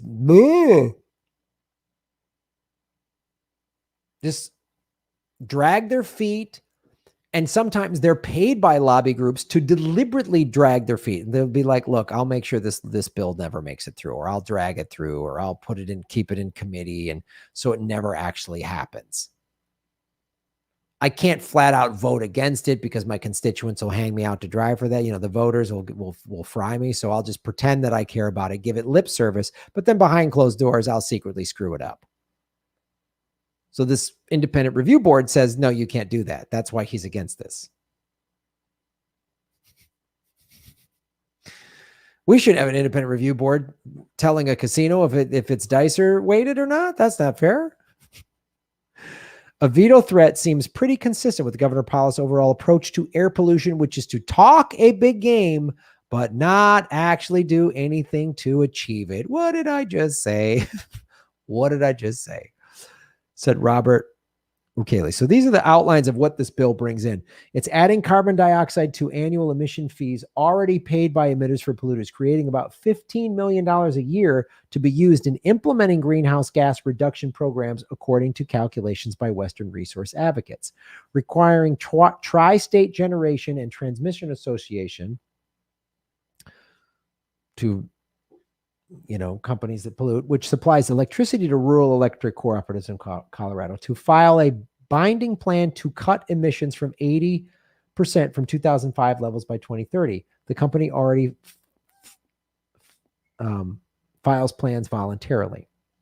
So this is requiring these companies, because again, if you say you got to cut emissions, they will do it, but no one's monitoring it. How do you know if it's monitoring it? So what it's doing is it's forcing these companies, which are utility companies, to rural electric cooperatives, to force them to say, oh. And Colorado, look, has a lot of sunshine and a lot of wind. So Colorado, if you just force these companies into it, could start getting green energy to everybody, not just in the cities, but out in the rural. And there's a lot of rural land. There's a lot of farmland out there. There's a lot of ranchers. And why not give them electricity that's green? You just got to hold people accountable, and they just don't. When people don't want to be held accountable, that's when there's suspect. Setting a deadline of March 1st, 2022 for emission reduction rules to be in place, and a July 1st, 2022 deadline for all utility clean energy plans to be filed. So this is what they want in the bill. That's why he's against it. Because without this, then they can just kind of, it took a while, it took longer than we thought, or a new study came in, or we're not sure. Then incremental centrism, because we have, we got to drop to our knees for fuel companies to give us lobby money. Yeah, a mining company took me on a hunting trip on a private helicopter, so I'm going to try to screw this bill up. That's what's happening. That's what's happening. So I thank you, Tim Stack, for supporting our show. And because again, you don't have to live in Colorado, because this is the playbook they use in every state. This is the playbook they use in every state. So pay attention to what's happening with any sort of environmental law in your state, and pay attention to the state assembly and where they get their money from. What are the big companies in your state? Utility companies, pipeline companies, fossil fuel companies, mining companies. Those are the big four that will spend a lot of money to block any pro-climate change legislation. Pipeline, utility, fossil fuel, mining. So whenever a politician says some nonsense like that, they're full of it, because someone is paying them to do that. Follow the money, connect the dots, find the truth. Real simple, guys. Real simple. So I wouldn't be surprised if these companies paid a little money or gave some money to the governor, or, took them to a spa and whatever. So thanks for watching the show. Support what we do, because the mainstream media doesn't cover shit like this. They'll just give it lip service, but they won't go deep into it. So, because they're paid, because again, these companies buy ad time. I bet you these companies buy ad time on the local news channels in Colorado. I could guarantee. I don't even have to live there to know that. I know that that's true. I guarantee it. You know. So, thanks for supporting the show, everybody. Shave your knuckles for justice. Ba-boom.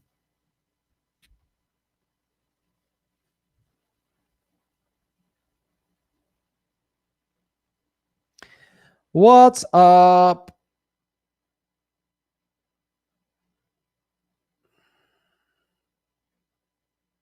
If they would subsidize solar energy to most homes, it would be a big dent on emissions in the long run, of course.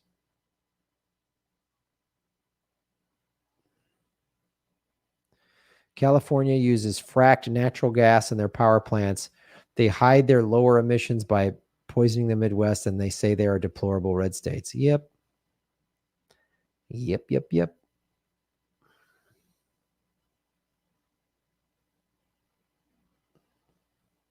3 marches for Medicare for all. Seattle, Los Angeles, Washington, D.C. Outstanding, Sharif. Mira Maxwell. What's up, Mira? How you doing, sweetie? Whenever I file the money, I end up at the bank. Ha ha. Eric Lawrence. What's up, Eric? Shave your knuckles for justice. Thanks for supporting the show. Pico here. Thank you, GE. I wish people would listen to you. Thank you for supporting the show. And when you support what we do, we keep getting this stuff out. Look, if you guys didn't show up and didn't support me, I couldn't keep doing this, but you keep me going. Even after being demonetized, we're still going. Don't stop. Get it. So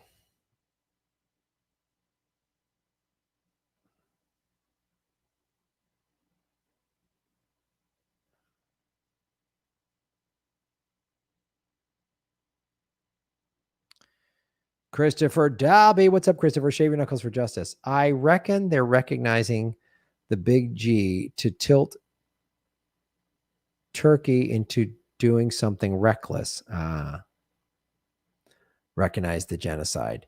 The economy is tanking over there. Edgerton needs a distraction, and the U.S. is there to help. Yeah, well, that's a good point in terms of why another reason why Biden might have recognized the Armenian genocide is that could be because the economy is going bad over there. Edgerton is a pretty authoritarian leader, so they might be doing that to force him into react militarily so they can slide in there. Could be. MHC, shave your knuckles for justice. A bit off topic, but in case you haven't covered it on government secrets, behind the rumors of experiments with alien technology, the military has burned toxic chemicals, massive open pits near the base, and relied on the secrecy of the base to stop lawsuits by affected personnel. And there is also the fact that armed private contractors being used domestically for the base's security. Good Lord. Wouldn't be surprised.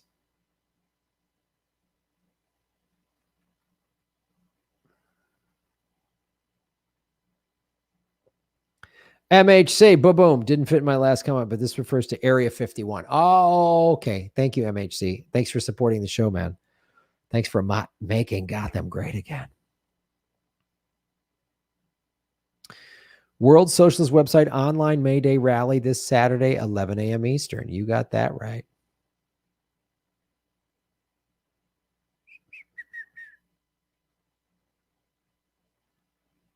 I think it's time for some green tea.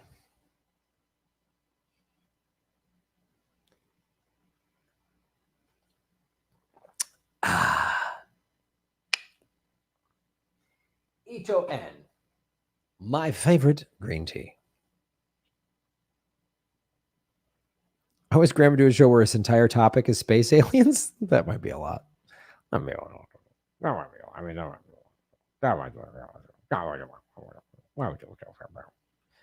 Eric Lawrence, because we love you. Thank you, Eric, so much. Shave your knuckles for justice. Oh, I think somebody said something's on Venmo. Let's go to the Venmo. Boom, boom, boom, boom, boom, boom, boom, boom. All right.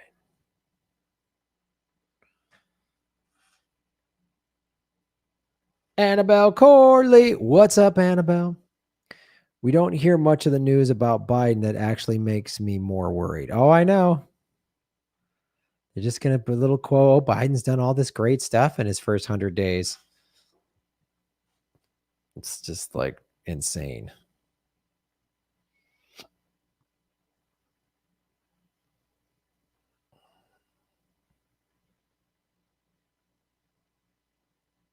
That Waddle Day today from U.S. is done and the end is nigh to good will triumph over evil. I know. I feel you on that one. With Biden, no news is bad news. All right. Let's do one more segment.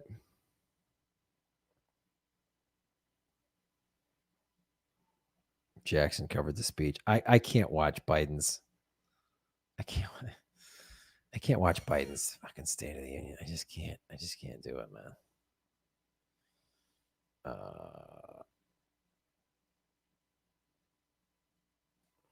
272 likes. Hit the like button, everybody. Hit the like button. And if you're watching on Rockman, hit the like button as well.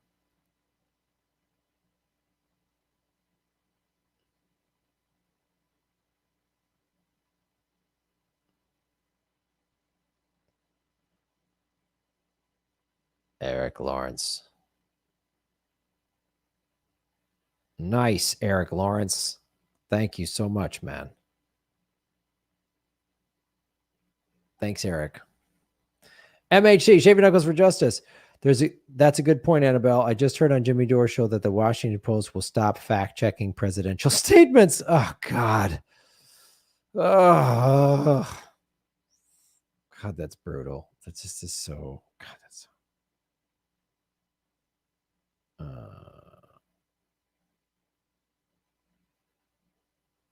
Why don't I hear from you, Graham? I don't know. What am I? I don't understand. Check out my Venmo question before your stream ends. All right, let me see. Ah, there it is. Jonathan Joe Rowe Rossler, Shaving Knuckles for Justice. What do you think a third party? Why do you think a third party hasn't been successful since 1860? Because the two parties have basically just taken everything over, Jonathan, and they have a duopoly, and they have worked together and will work together to crush a third party. And look, they've infiltrated the Green Party. I mean, they'll do whatever they got to do. They will do whatever they got to do. So, I think the time is right now. I think people are ready for a third party. I think the People's Party is the one that could really actually do something. And I'll help and support them out whatever way I can. But that's why, because the two parties, so having a duopoly is a great way to control the masses. You just get everyone to just pick one of these ridiculous teams. Both parties are utterly corrupt, and sell people on this complete ridiculous lie and myth that voting for the lesser of two evils is going to help your life, rather than demanding change and withholding your vote until you get it. Look how successful they've been. To answer your question, why? Look, it works. It keeps the 1% in power. The ruling class has complete control. They control the media, the courts, the politicians, Hollywood. They control the message of everything. They control the propaganda, and they just give specific packaged type of propaganda to each different group. The Fox News red state get their propaganda. The MSNBC blue state gets their propaganda. QAnon gets their propaganda. That's a very effective propaganda tool. Is QAnon. It's a psyop. Anything to keep us divided, fighting with each other. That's their whole goal. So a third party. Yeah. A lot of people don't even vote. Somebody just put in the chat, right? So if you gave people a reason, I mean, think of we typically vote in about the 60% voter turnout, somewhere in there, 55 to 60%. I mean, it's ridiculous. So you're talking about 40% of the electorate on average, 150 million people roughly don't vote. 100 million people, whatever that number is. But think about if you got 100 million people to show up at the polls, how powerful that is. These two parties would be wiped out. They'd be crushed. So they know this. So they have to crush third parties. They have to like demonize people like Jill Stein. If it wasn't for Jill Stein, we wouldn't have had Trump, and get people to believe it. That's the propaganda. Look, the Vote Any Blue Will Do crowd is still drinking the Kool-Aid that Jill Stein and Putin are why Hillary lost. So you see how effective it is. And I've had arguments with people that I consider to be fairly intelligent people that I thought had really good critical thinking skills, and they don't. So I just don't understand it, why people are just so easily propagandized. Yeah.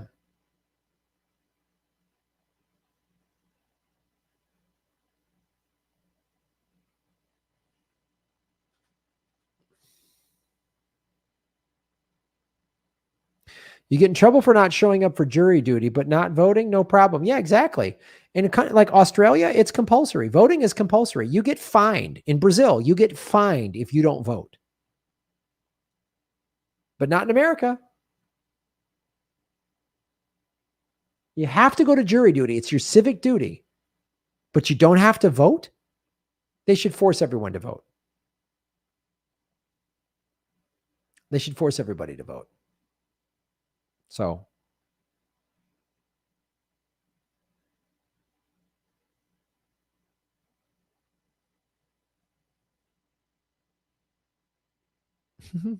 Jill Stein's real name is Anna Kerensky. She's a top-level FBI agent sent in now to sow confusion and chaos. She's responsible for everything since the Civil War. Oh, that's funny. Our government would rather we don't vote. That's absolutely correct. They don't want us to vote. The fewer people that vote, when you just have a small group of people voting, they're easier to manipulate. Look what happens. All these people show highest voter turnout we've had in forever. It's all to vote for Joe Biden and Donald Trump. Wow. 150 some million people voted for those two clowns, those two corrupt rapist clowns. Unreal.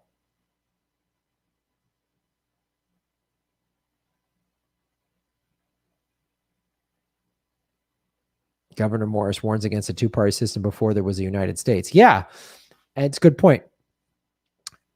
Read George Washington's farewell address. He warned against the formation of political parties. He said, don't form political parties. And then everyone formed political parties. George Washington was like, don't let this be like Europe. Don't let change it. This is a new democracy, a new country. We can do this. Yeah. All right, let's do a segment here. We'll do a segment and a song and a bing, bang, boom. Here.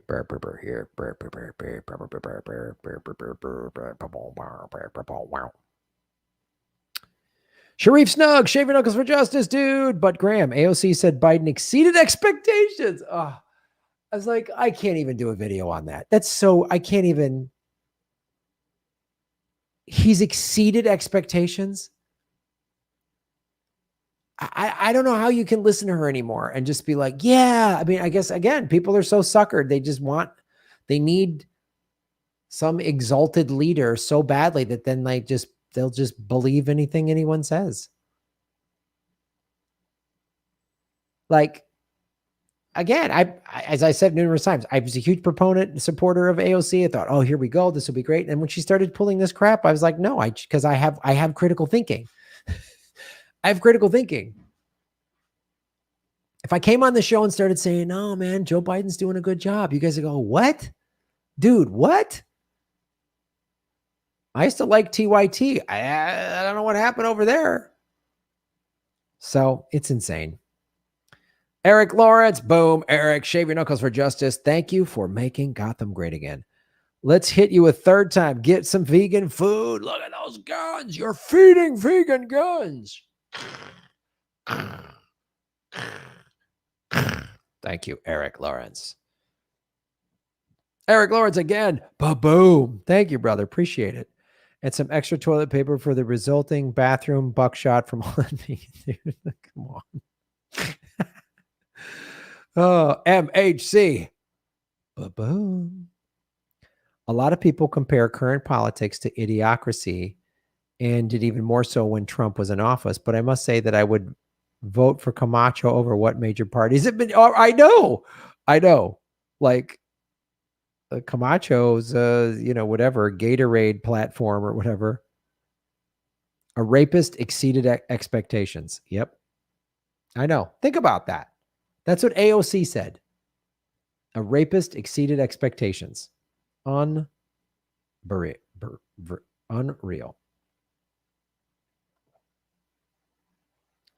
JPL sold out. Oh, the whole squad sold out. They're all just whatever. All right, kids, here comes some segmenting. Here comes a hot, fresh segment.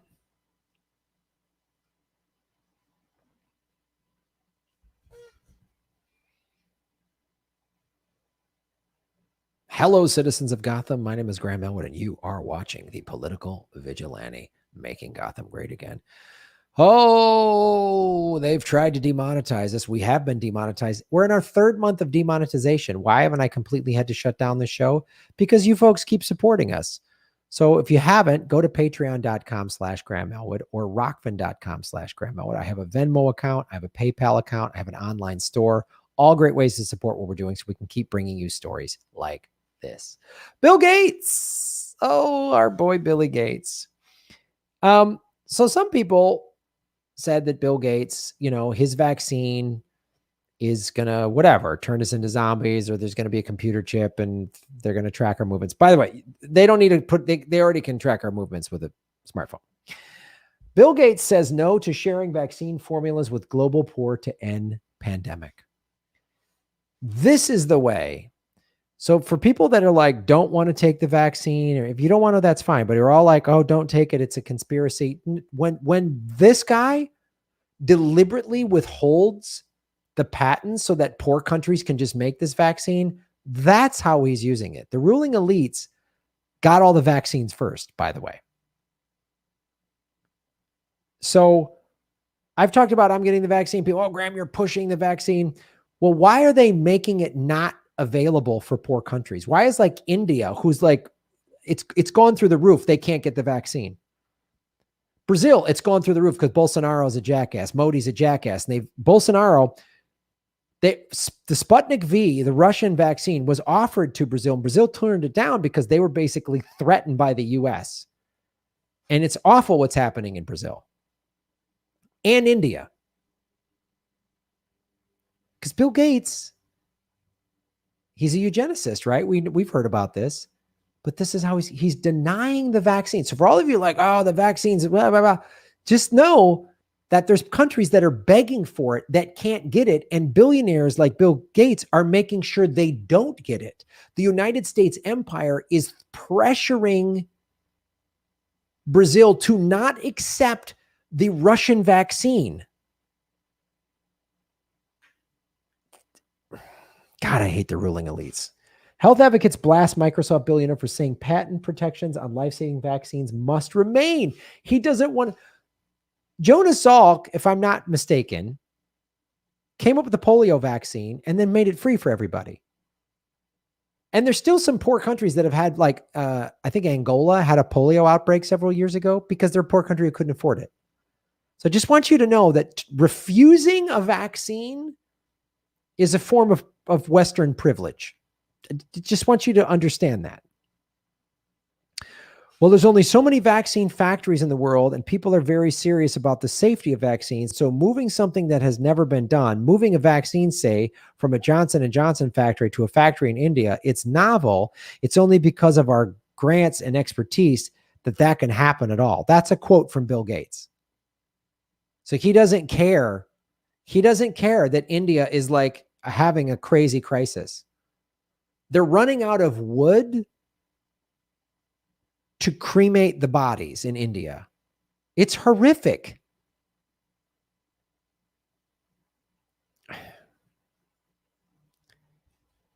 And this is to the thread. So this is this Trotsky of the 21st century. I don't know this person, but the great irony here is this. The reason Bill Gates became a billionaire is because he famously persuaded IBM to not retain an exclusive license for MS, Microsoft DOS. In short, the exact opposite of what he's doing here. So he made his billions going, oh, we don't need a patent, and stole it so he could steal it because he's a weasel. And I don't know why techie liberals love this guy. He's horrible. I'm going to show his ties to Epstein in a couple minutes here. Just sit tight for that, kids. Hit the pause button, get some popcorn. Bill Gates has really horrific ties to Jeffrey Epstein, also who wanted to create a master race. We're going to get to that in a second.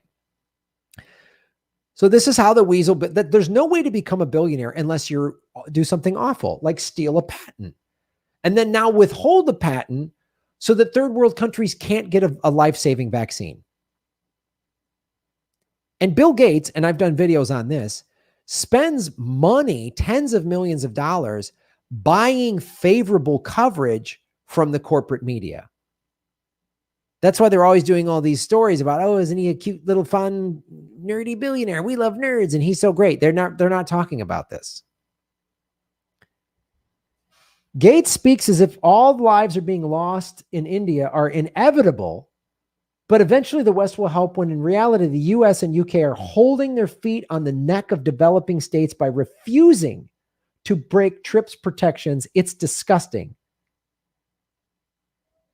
Look at that maggot-ridden piece of shit. Why are we letting billionaires live? It's beyond me. Why'd you go to the Capitol? Go surround a billionaire's house. The only closest you're going to get to really covering this is The Rising, which is like the furthest left progressive you're going to get out of the corporate media. Let's go to a couple questions that we've actually received since we... This is an interview with Bill Gates talking about vaccines, and I want you to listen closely. Then I'm going to show you the Rising thing. Started the webcast. The first is on population growth, and the question is, one of our most pressing issues is population growth. How do you expect this to be addressed? Well, the population growth issue at the global level is not that daunting. That is, the population percentage-wise is growing slower today than in the past, and so it will actually peak out. The problem is that the population is growing the fastest where people are less able to deal with it. So it's in the very poorest places that you're going to have a tripling in population by 2050. And so their ability to feed, educate, provide jobs, stability, protect the environment in those locations mean they're faced with an almost impossible problem. Northern Nigeria, Yemen, Chad. And so what we need to do is take this aid generosity and this innovation and go into those places, offer the women better tools where they want to space birthing or have a smaller family size, and improve health, because it's amazingly, as children survive, parents feel like they'll have enough kids to support them in their old age, and so they choose to have less children. Niger right now, it's still 7 children per family, whereas in the richer countries, you're often at a stable point of which is 2.1 or even less. And so it's really an acute problem in a certain number of places, and we've got to make sure that we help out with the tools now so that they don't have an impossible situation later.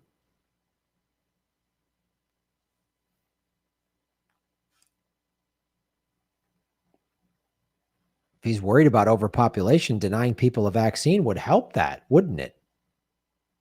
Wouldn't it? All right, Crystal, what's on your radar? Here's the rest. Well, boys and girls, let me cut right to the chase here. Liberals' favorite billionaire hero, Bill Gates, is lying to you in a way that is profoundly harmful for lives in the global south and for your health right here in the U.S. Let me explain. So as you know, while the U.S. is doing pretty well on vaccine administration, with half of U.S. adults having received at least one dose, poor countries are in truly desperate shape. Somewhere around 3/4 of vaccine doses have been administered in just 10 high-income countries. Over 100 countries have yet to administer their very first dose. India, of course, has become the new ground zero for exploding COVID cases. The US just recently lifted an embargo on the raw materials needed to help make COVID vaccines in that country and to improve their vaccination rates.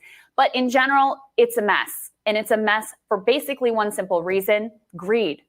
Pharma wants to keep their profits high, and they have aggressively lobbied their home countries in the US and in the EU to make sure that they can achieve that goal, protecting their patent monopolies so that generic versions of their life-saving vaccines cannot be manufactured, which would both increase supply and lower the cost. They have had an extraordinarily powerful ally in that fight to protect their bottom line: human lives be damned, our own supposed savior of global public health, Bill Gates. Now, Gates has been pushing a solution to poor nation vaccine distribution that conveniently protects pharma profits. That is the COVAX program through the World Health Organization, where rich countries donate to secure doses for middle income and low income nations. Sounds good maybe in theory, but in practice, it's been a joke. They set a goal of 2 billion doses, which would still, by the way, be insufficient to meet the need. But they have instead provided a pathetic 38 million doses. Has this dramatic underperformance led Bill Gates to rethink his approach? Because let's not kid ourselves, by dint of his money and his connection, he has essentially appointed himself the unofficial world czar of public health. The answer of whether he's rethought it is, of course, not a chance.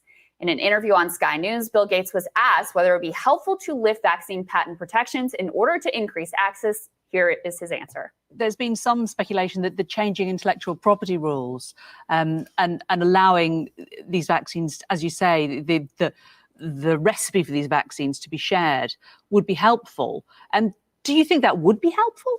No. Why not? Well, there's only so many vaccine factories in the world, and people are very serious about the safety of vaccines. And so moving something that had never been done, moving a vaccine from, say, a J&J factory into a factory in India, that it's novel. It's only because of our grants and our expertise that can happen at all. The thing that's holding things back in this case is not intellectual property. There's not like some idle vaccine factory with regulatory approval that makes magically safe vaccines. You've got to do the trials on these things, and every manufacturing process has to be looked at in a very careful way.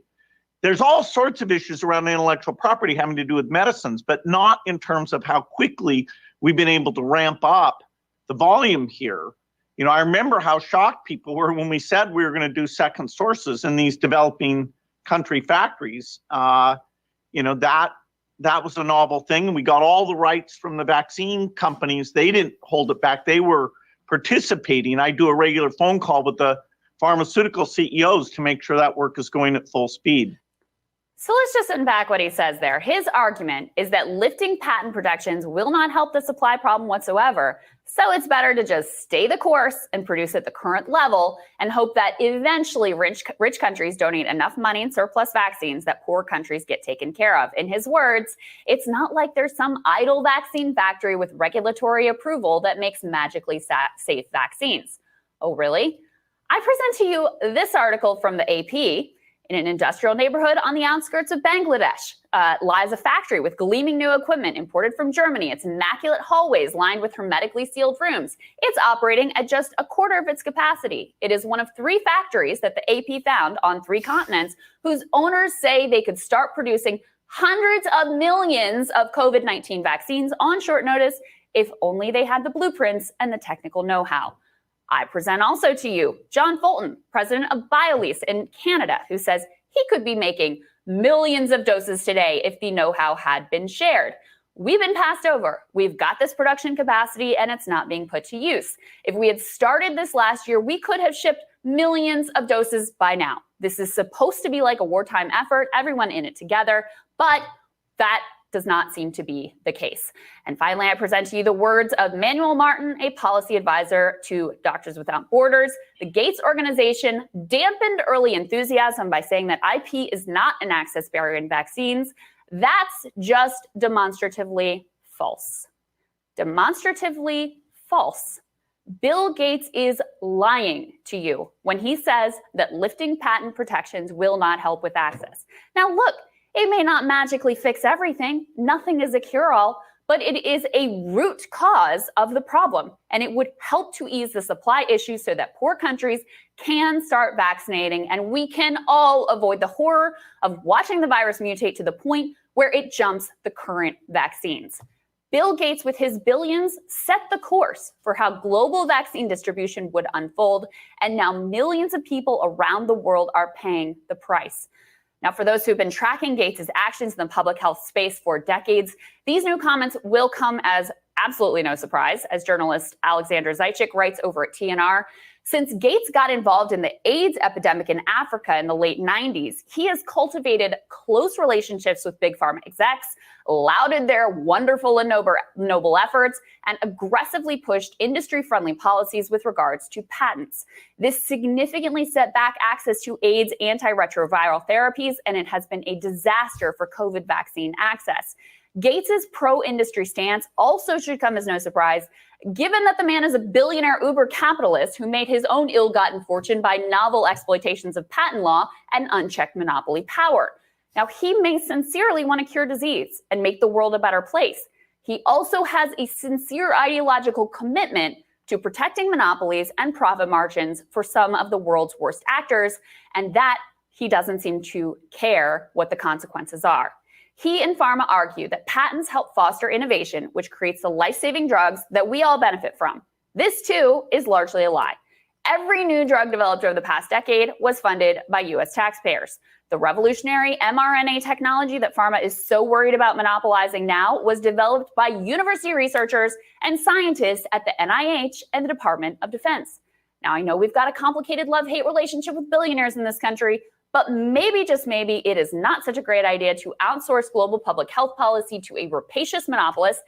Maybe, just maybe, it's not such a great idea to outsource labor market conditions and unionization rates to another rapacious monopolist at Amazon.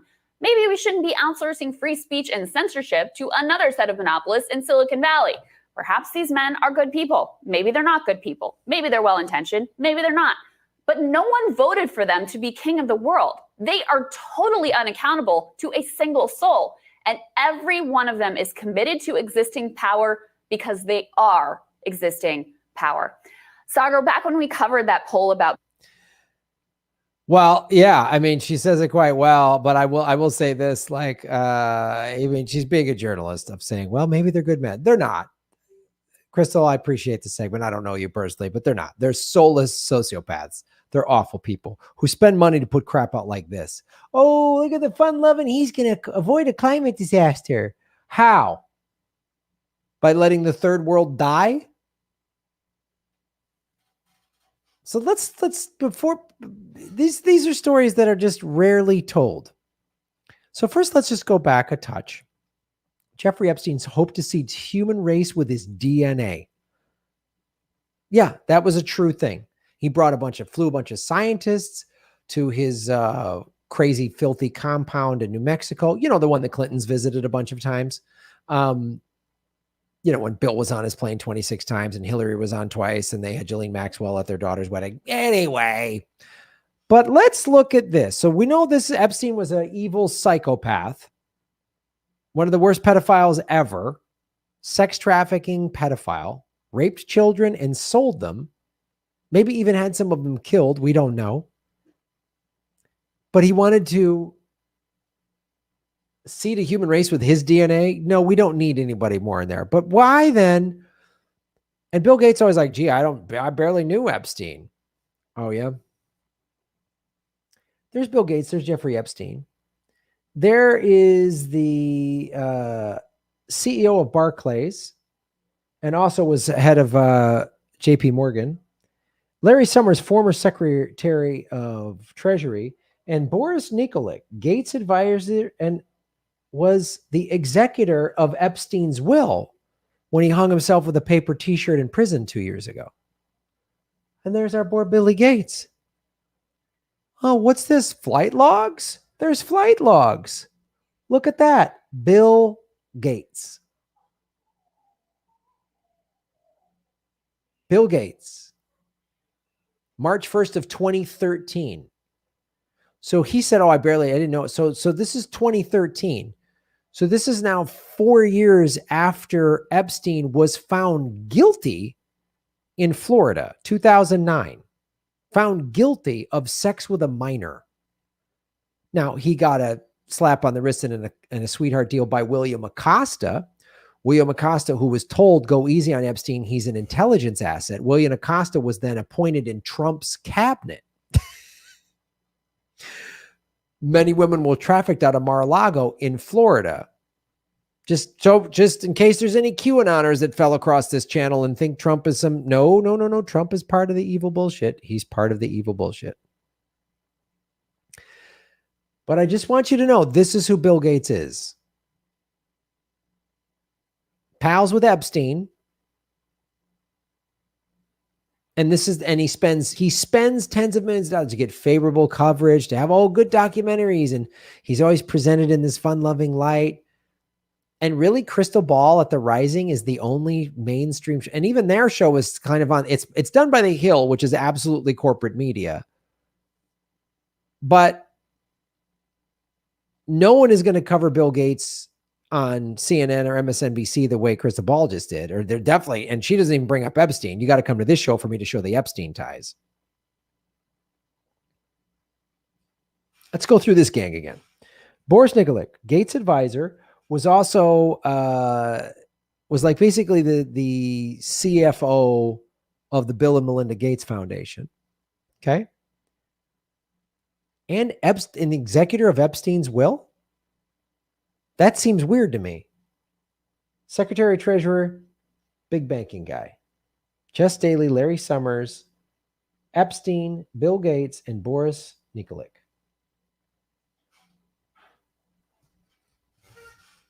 This is the guy hanging out with a monster in 2011. So 2 years after what happened in Florida. 2 years after that, still then, more charges are brought to Epstein. He gets on his plane. And we're supposed to believe that this guy's some cuddly going to save the planet. Who, as we just saw through articles and through Crystal Ball's reporting, does not want to take away the patents. So there's a facility in India, state of the art, as Crystal showed up, state of the art, clean, hygienic. So he's already playing on this sort of racist colonial narrative of, oh, they got a bunch of dirty factories over there. They can't make this right. No, there's a factory ready to go. If you just took away the patents, India could be doing this right now rather than building crematoriums like out in the street and just burning dead bodies from all the COVID deaths, which isn't good for our safety. So he's okay with a bunch of people dying around the planet. See how we do this? By the way, he could be right now going to India he could have done this 6 months ago, a year ago, said, all right, all these third world countries, let's get these factories built right now. So whenever a vaccine is ready, we can produce it. He could have done that. He's like, boy, I don't know. They're not ready. It's just not the regulatory blah, blah. You could have done that. He could end homelessness in this country. He could bring people out of poverty in India. He's a weasel. He's not a good person. None of these billionaires are good people. They're not good people. Don't buy any of this fun-loving billionaire crap. They became billionaires through evil means. They're not good people.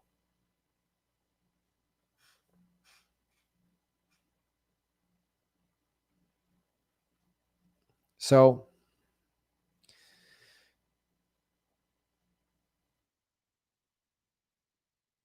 that's our show, everybody. That's the truth. That's why you come here. Follow the money, connect the dots. So again, he doesn't want to give up his patent because it'll cut into his money. He makes more money giving it away. He doesn't make money. Getting people out of poverty doesn't make him money. Building hospitals and vaccine factories for free doesn't make him money. Withholding patents gets him money. Getting patents released so then he can steal their technology to create Microsoft, that made him a lot of money. He's a weasel. He's not your buddy. He's not your pal. I don't care if he made some technology that you like and enjoy. He's still an awful person. He could be making the world a better place and he won't. Jeff Bezos could be making the world a better place and he won't.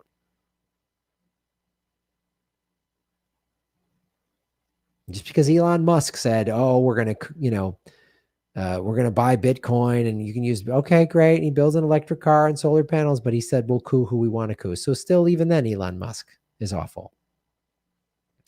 Never forget that the ruling class is out to get you and they're not your friends and they don't care about you. They don't care if you die. They don't give a damn about you. They only care if they can squeeze more money out of you and extract power and resources and labor. They don't give a shit about you. So you're in a third world country. Bill Gates and the billionaires could be helping you, but they're actively choosing not to because it's bad for their bottom line. They already have more money than they know what to do with. They could give away 99% of their money and still be uber rich, but they don't want to. Follow the money, connect the dots, find the truth. Bill Gates is a monster, friends with Epstein, is letting people die because there's no money in giving away a vaccine. Support what we do because the corporate media won't cover this. We will. Thanks for watching the show. Shave your knuckles for justice. Boom.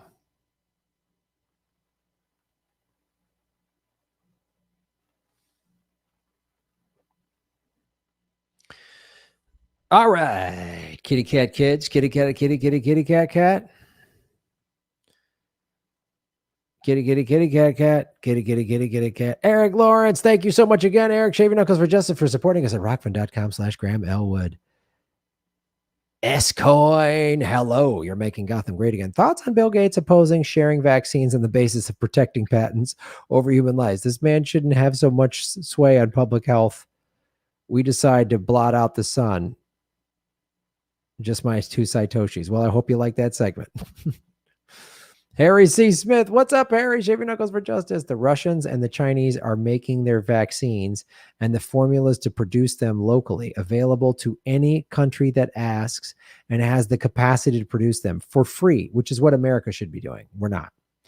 African nations have already ordered 500 million doses of Chinese and Russian vaccine at cost price about $3 a shot. Yep. They're just giving, cost price.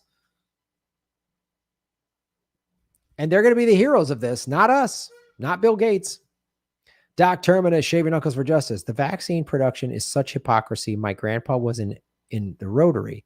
They literally helped eradicate polio around the world a few years ago, and Gates helped when it was good PR. Disgusting is the right word. Yep. Mira Maxwell, what's up, Mira? Boom. Hope you're doing well. Hoarding is mental illness. So why do we not consider being a billionaire to be a mental illness also? Yeah, absolutely. Yeah, hoarding is a mental illness. That's a great point. Oh, I'm going to use that from this point forward. Thank you. Yeah, I don't believe for a second Bill Gates is sincere or wants to make the world a better place. I concur. Sean Smith, what's up, dude? Shave your knuckles for justice. Event 201 was held by Bill Gates and the World Health Organization, attended by world business and government leaders. I think this is important to be aware. Oh, wow, that's great. Thanks for that. I forgot about that. Thank you, Sean. It's good information to have.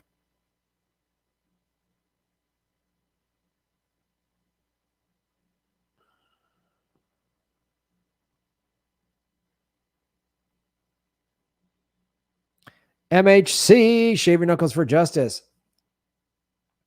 I think the unquestioning support of Trump is another example of the same phenomenon as supporters of the squad.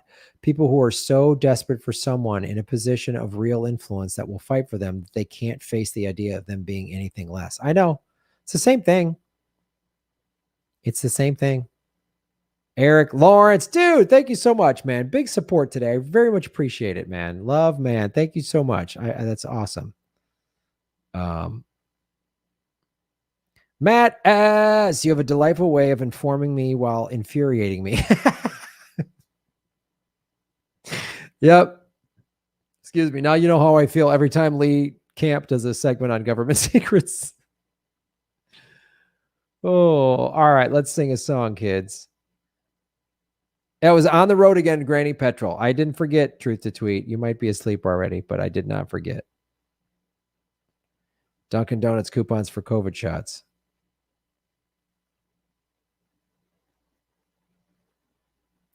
Third world citizens are considered excess humanity. Unfortunately, you're right. It's horrific, but that's right. Dr. Shiva, she was in the movie Planet of the Humans. All right.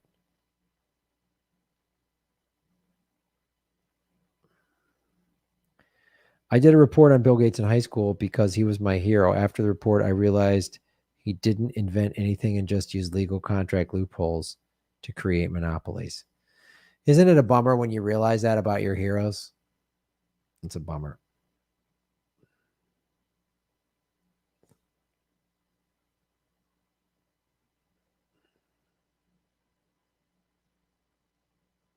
Yeah. All right. Let's get that on the road again.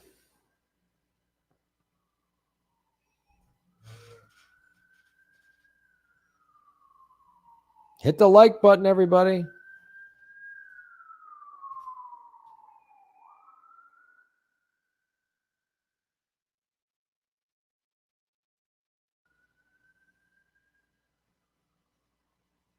Sung by Granny Petrol. Game where grandson and granddad will bond. This is the kitchen where the new boyfriend will unofficially become family.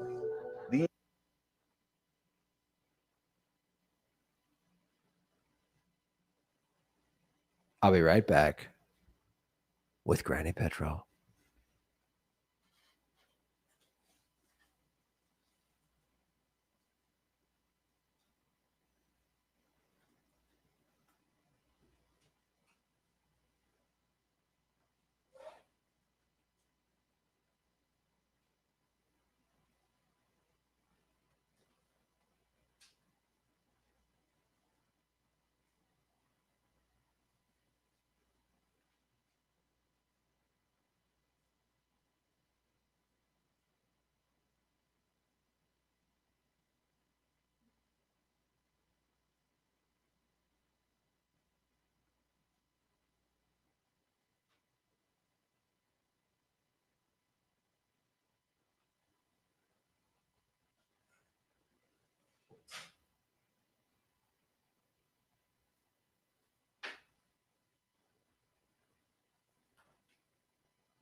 Hello, Granny Petrol here, singing a song. This song is dedicated for Greta and Willie Nelson. I like his music, but I don't know why he drives around in some sort of godless hippie van running on vegetable oil.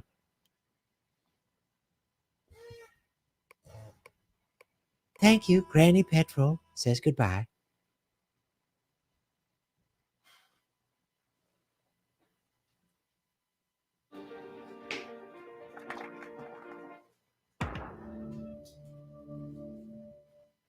You're new, right? Just moved in across the street. Met your mom last night. Yeah, well, she can be very friendly. She asked me for weed. She wasn't that friendly. Well, she can also be kind of happy sweet 16, jerk. You're gonna like Massachusetts. Perfect for a fresh start. We move a lot, but she promised that this time would be different. My mom deals with her problems by ignoring them, but everywhere has problems. Hello, that's the show, ladies and gentlemen. So fun, Granny Petrol. God, I'm getting a haircut Thursday. Thank you so much. Graham is back. Let me take down. I kind of let the ads play because I'm a YouTuber. You gotta let. I want these karaoke channels to make their money on the ads. I think come on, we get it.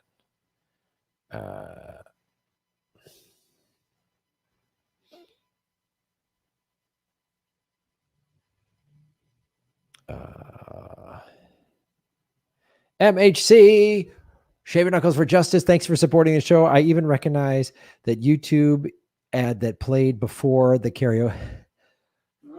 Excuse me. Feels like it's a rotation of the same 3 ads at any given moment, uncomfortably similar to how ads on cable TV are. Yeah, I know. That's painfully true, MHC.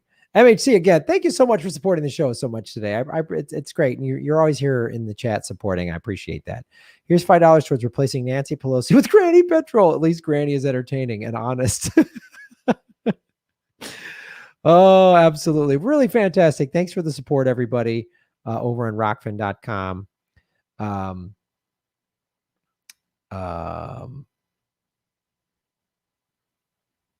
So thank you so much. I got to go eat. Have a great night. I will be live again tomorrow. I'm not sure. We're doing government secrets Friday, 3 p.m. Pacific. So that's definitely happening. Friday, 3 p.m. Pacific tomorrow. No game show tomorrow, but I'll definitely go live. Maybe I'll just have Ron come on the show tomorrow. So definitely go live tomorrow, probably in the afternoon, maybe 4 or 5 o'clock. We'll see what's going on.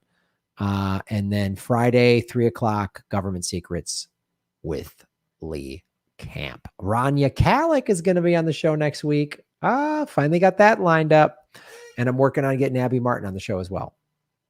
Boom, boom, boom, boom, boom. Have a great night, everybody. Stay safe. And hit the like button. Thanks for supporting the show. Go get some PV merch. Have a great night. And when I come back tomorrow, probably we'll have a new haircut. Hello. Follow the money. Connect the dots. Find the truth. That's how you make Gotham great again. That's why you are all political vigilantes. And that's why you shave your knuckles for justice. Ba-boom.